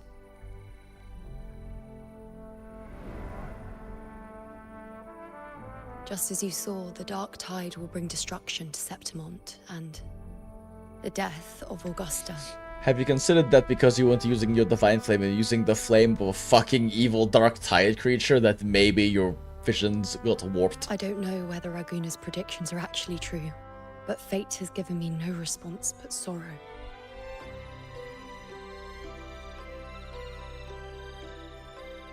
Though I would deny it to the end, as it is now, I cannot ignore it any longer. The dark tide is a force to be reckoned with. Yeah, no shit. Its terror lies not in the illusions it shows or the lies it spins. Rather, it uncovers the parts of us we hide the most carefully. The parts of ourselves we least wish to face. Like my hands, says Yuno. She must be self-conscious about her hands, that's why she's all feet. And if the fate you've turns out to be false?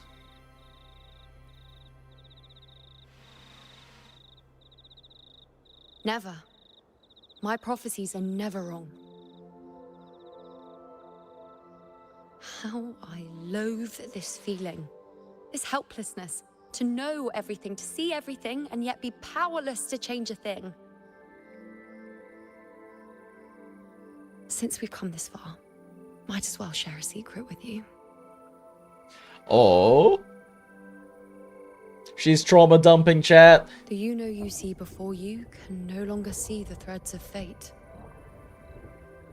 I gave up my ability to peer into fate in exchange for the resonance power to resist the dark tide. Why?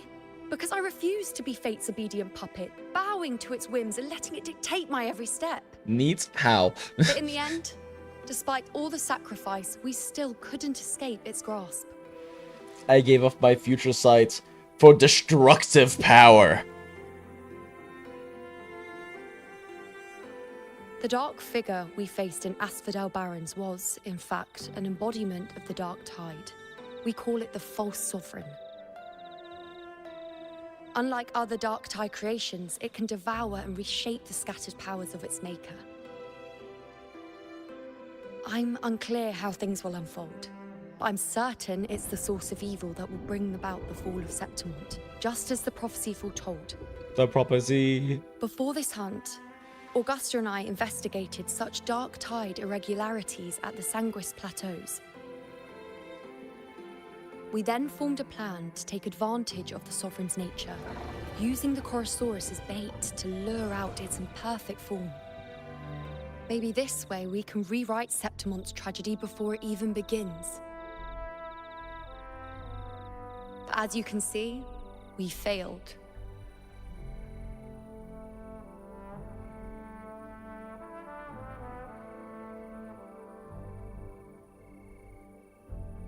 Is there really no way to alter fate and the prophecy? I do not know. Fate doesn't lie. Perhaps death is the only choice we're given in the end. But knowing Augusta, I'm sure that fool would fight till the bitter end. Sounds like There a is good way one to die. thing I'm not certain about. For reasons I can't explain, the fate shown to me by the dark tide feels different from what I remember. What is it exactly?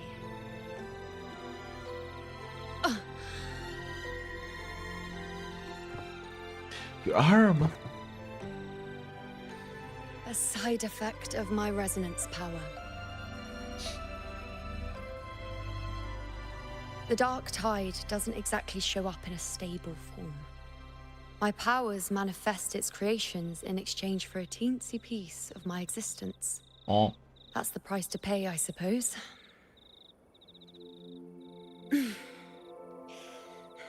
I admit it sounds a bit complicated. In short, just know a little sleep will relieve these side effects. Well, that's handy.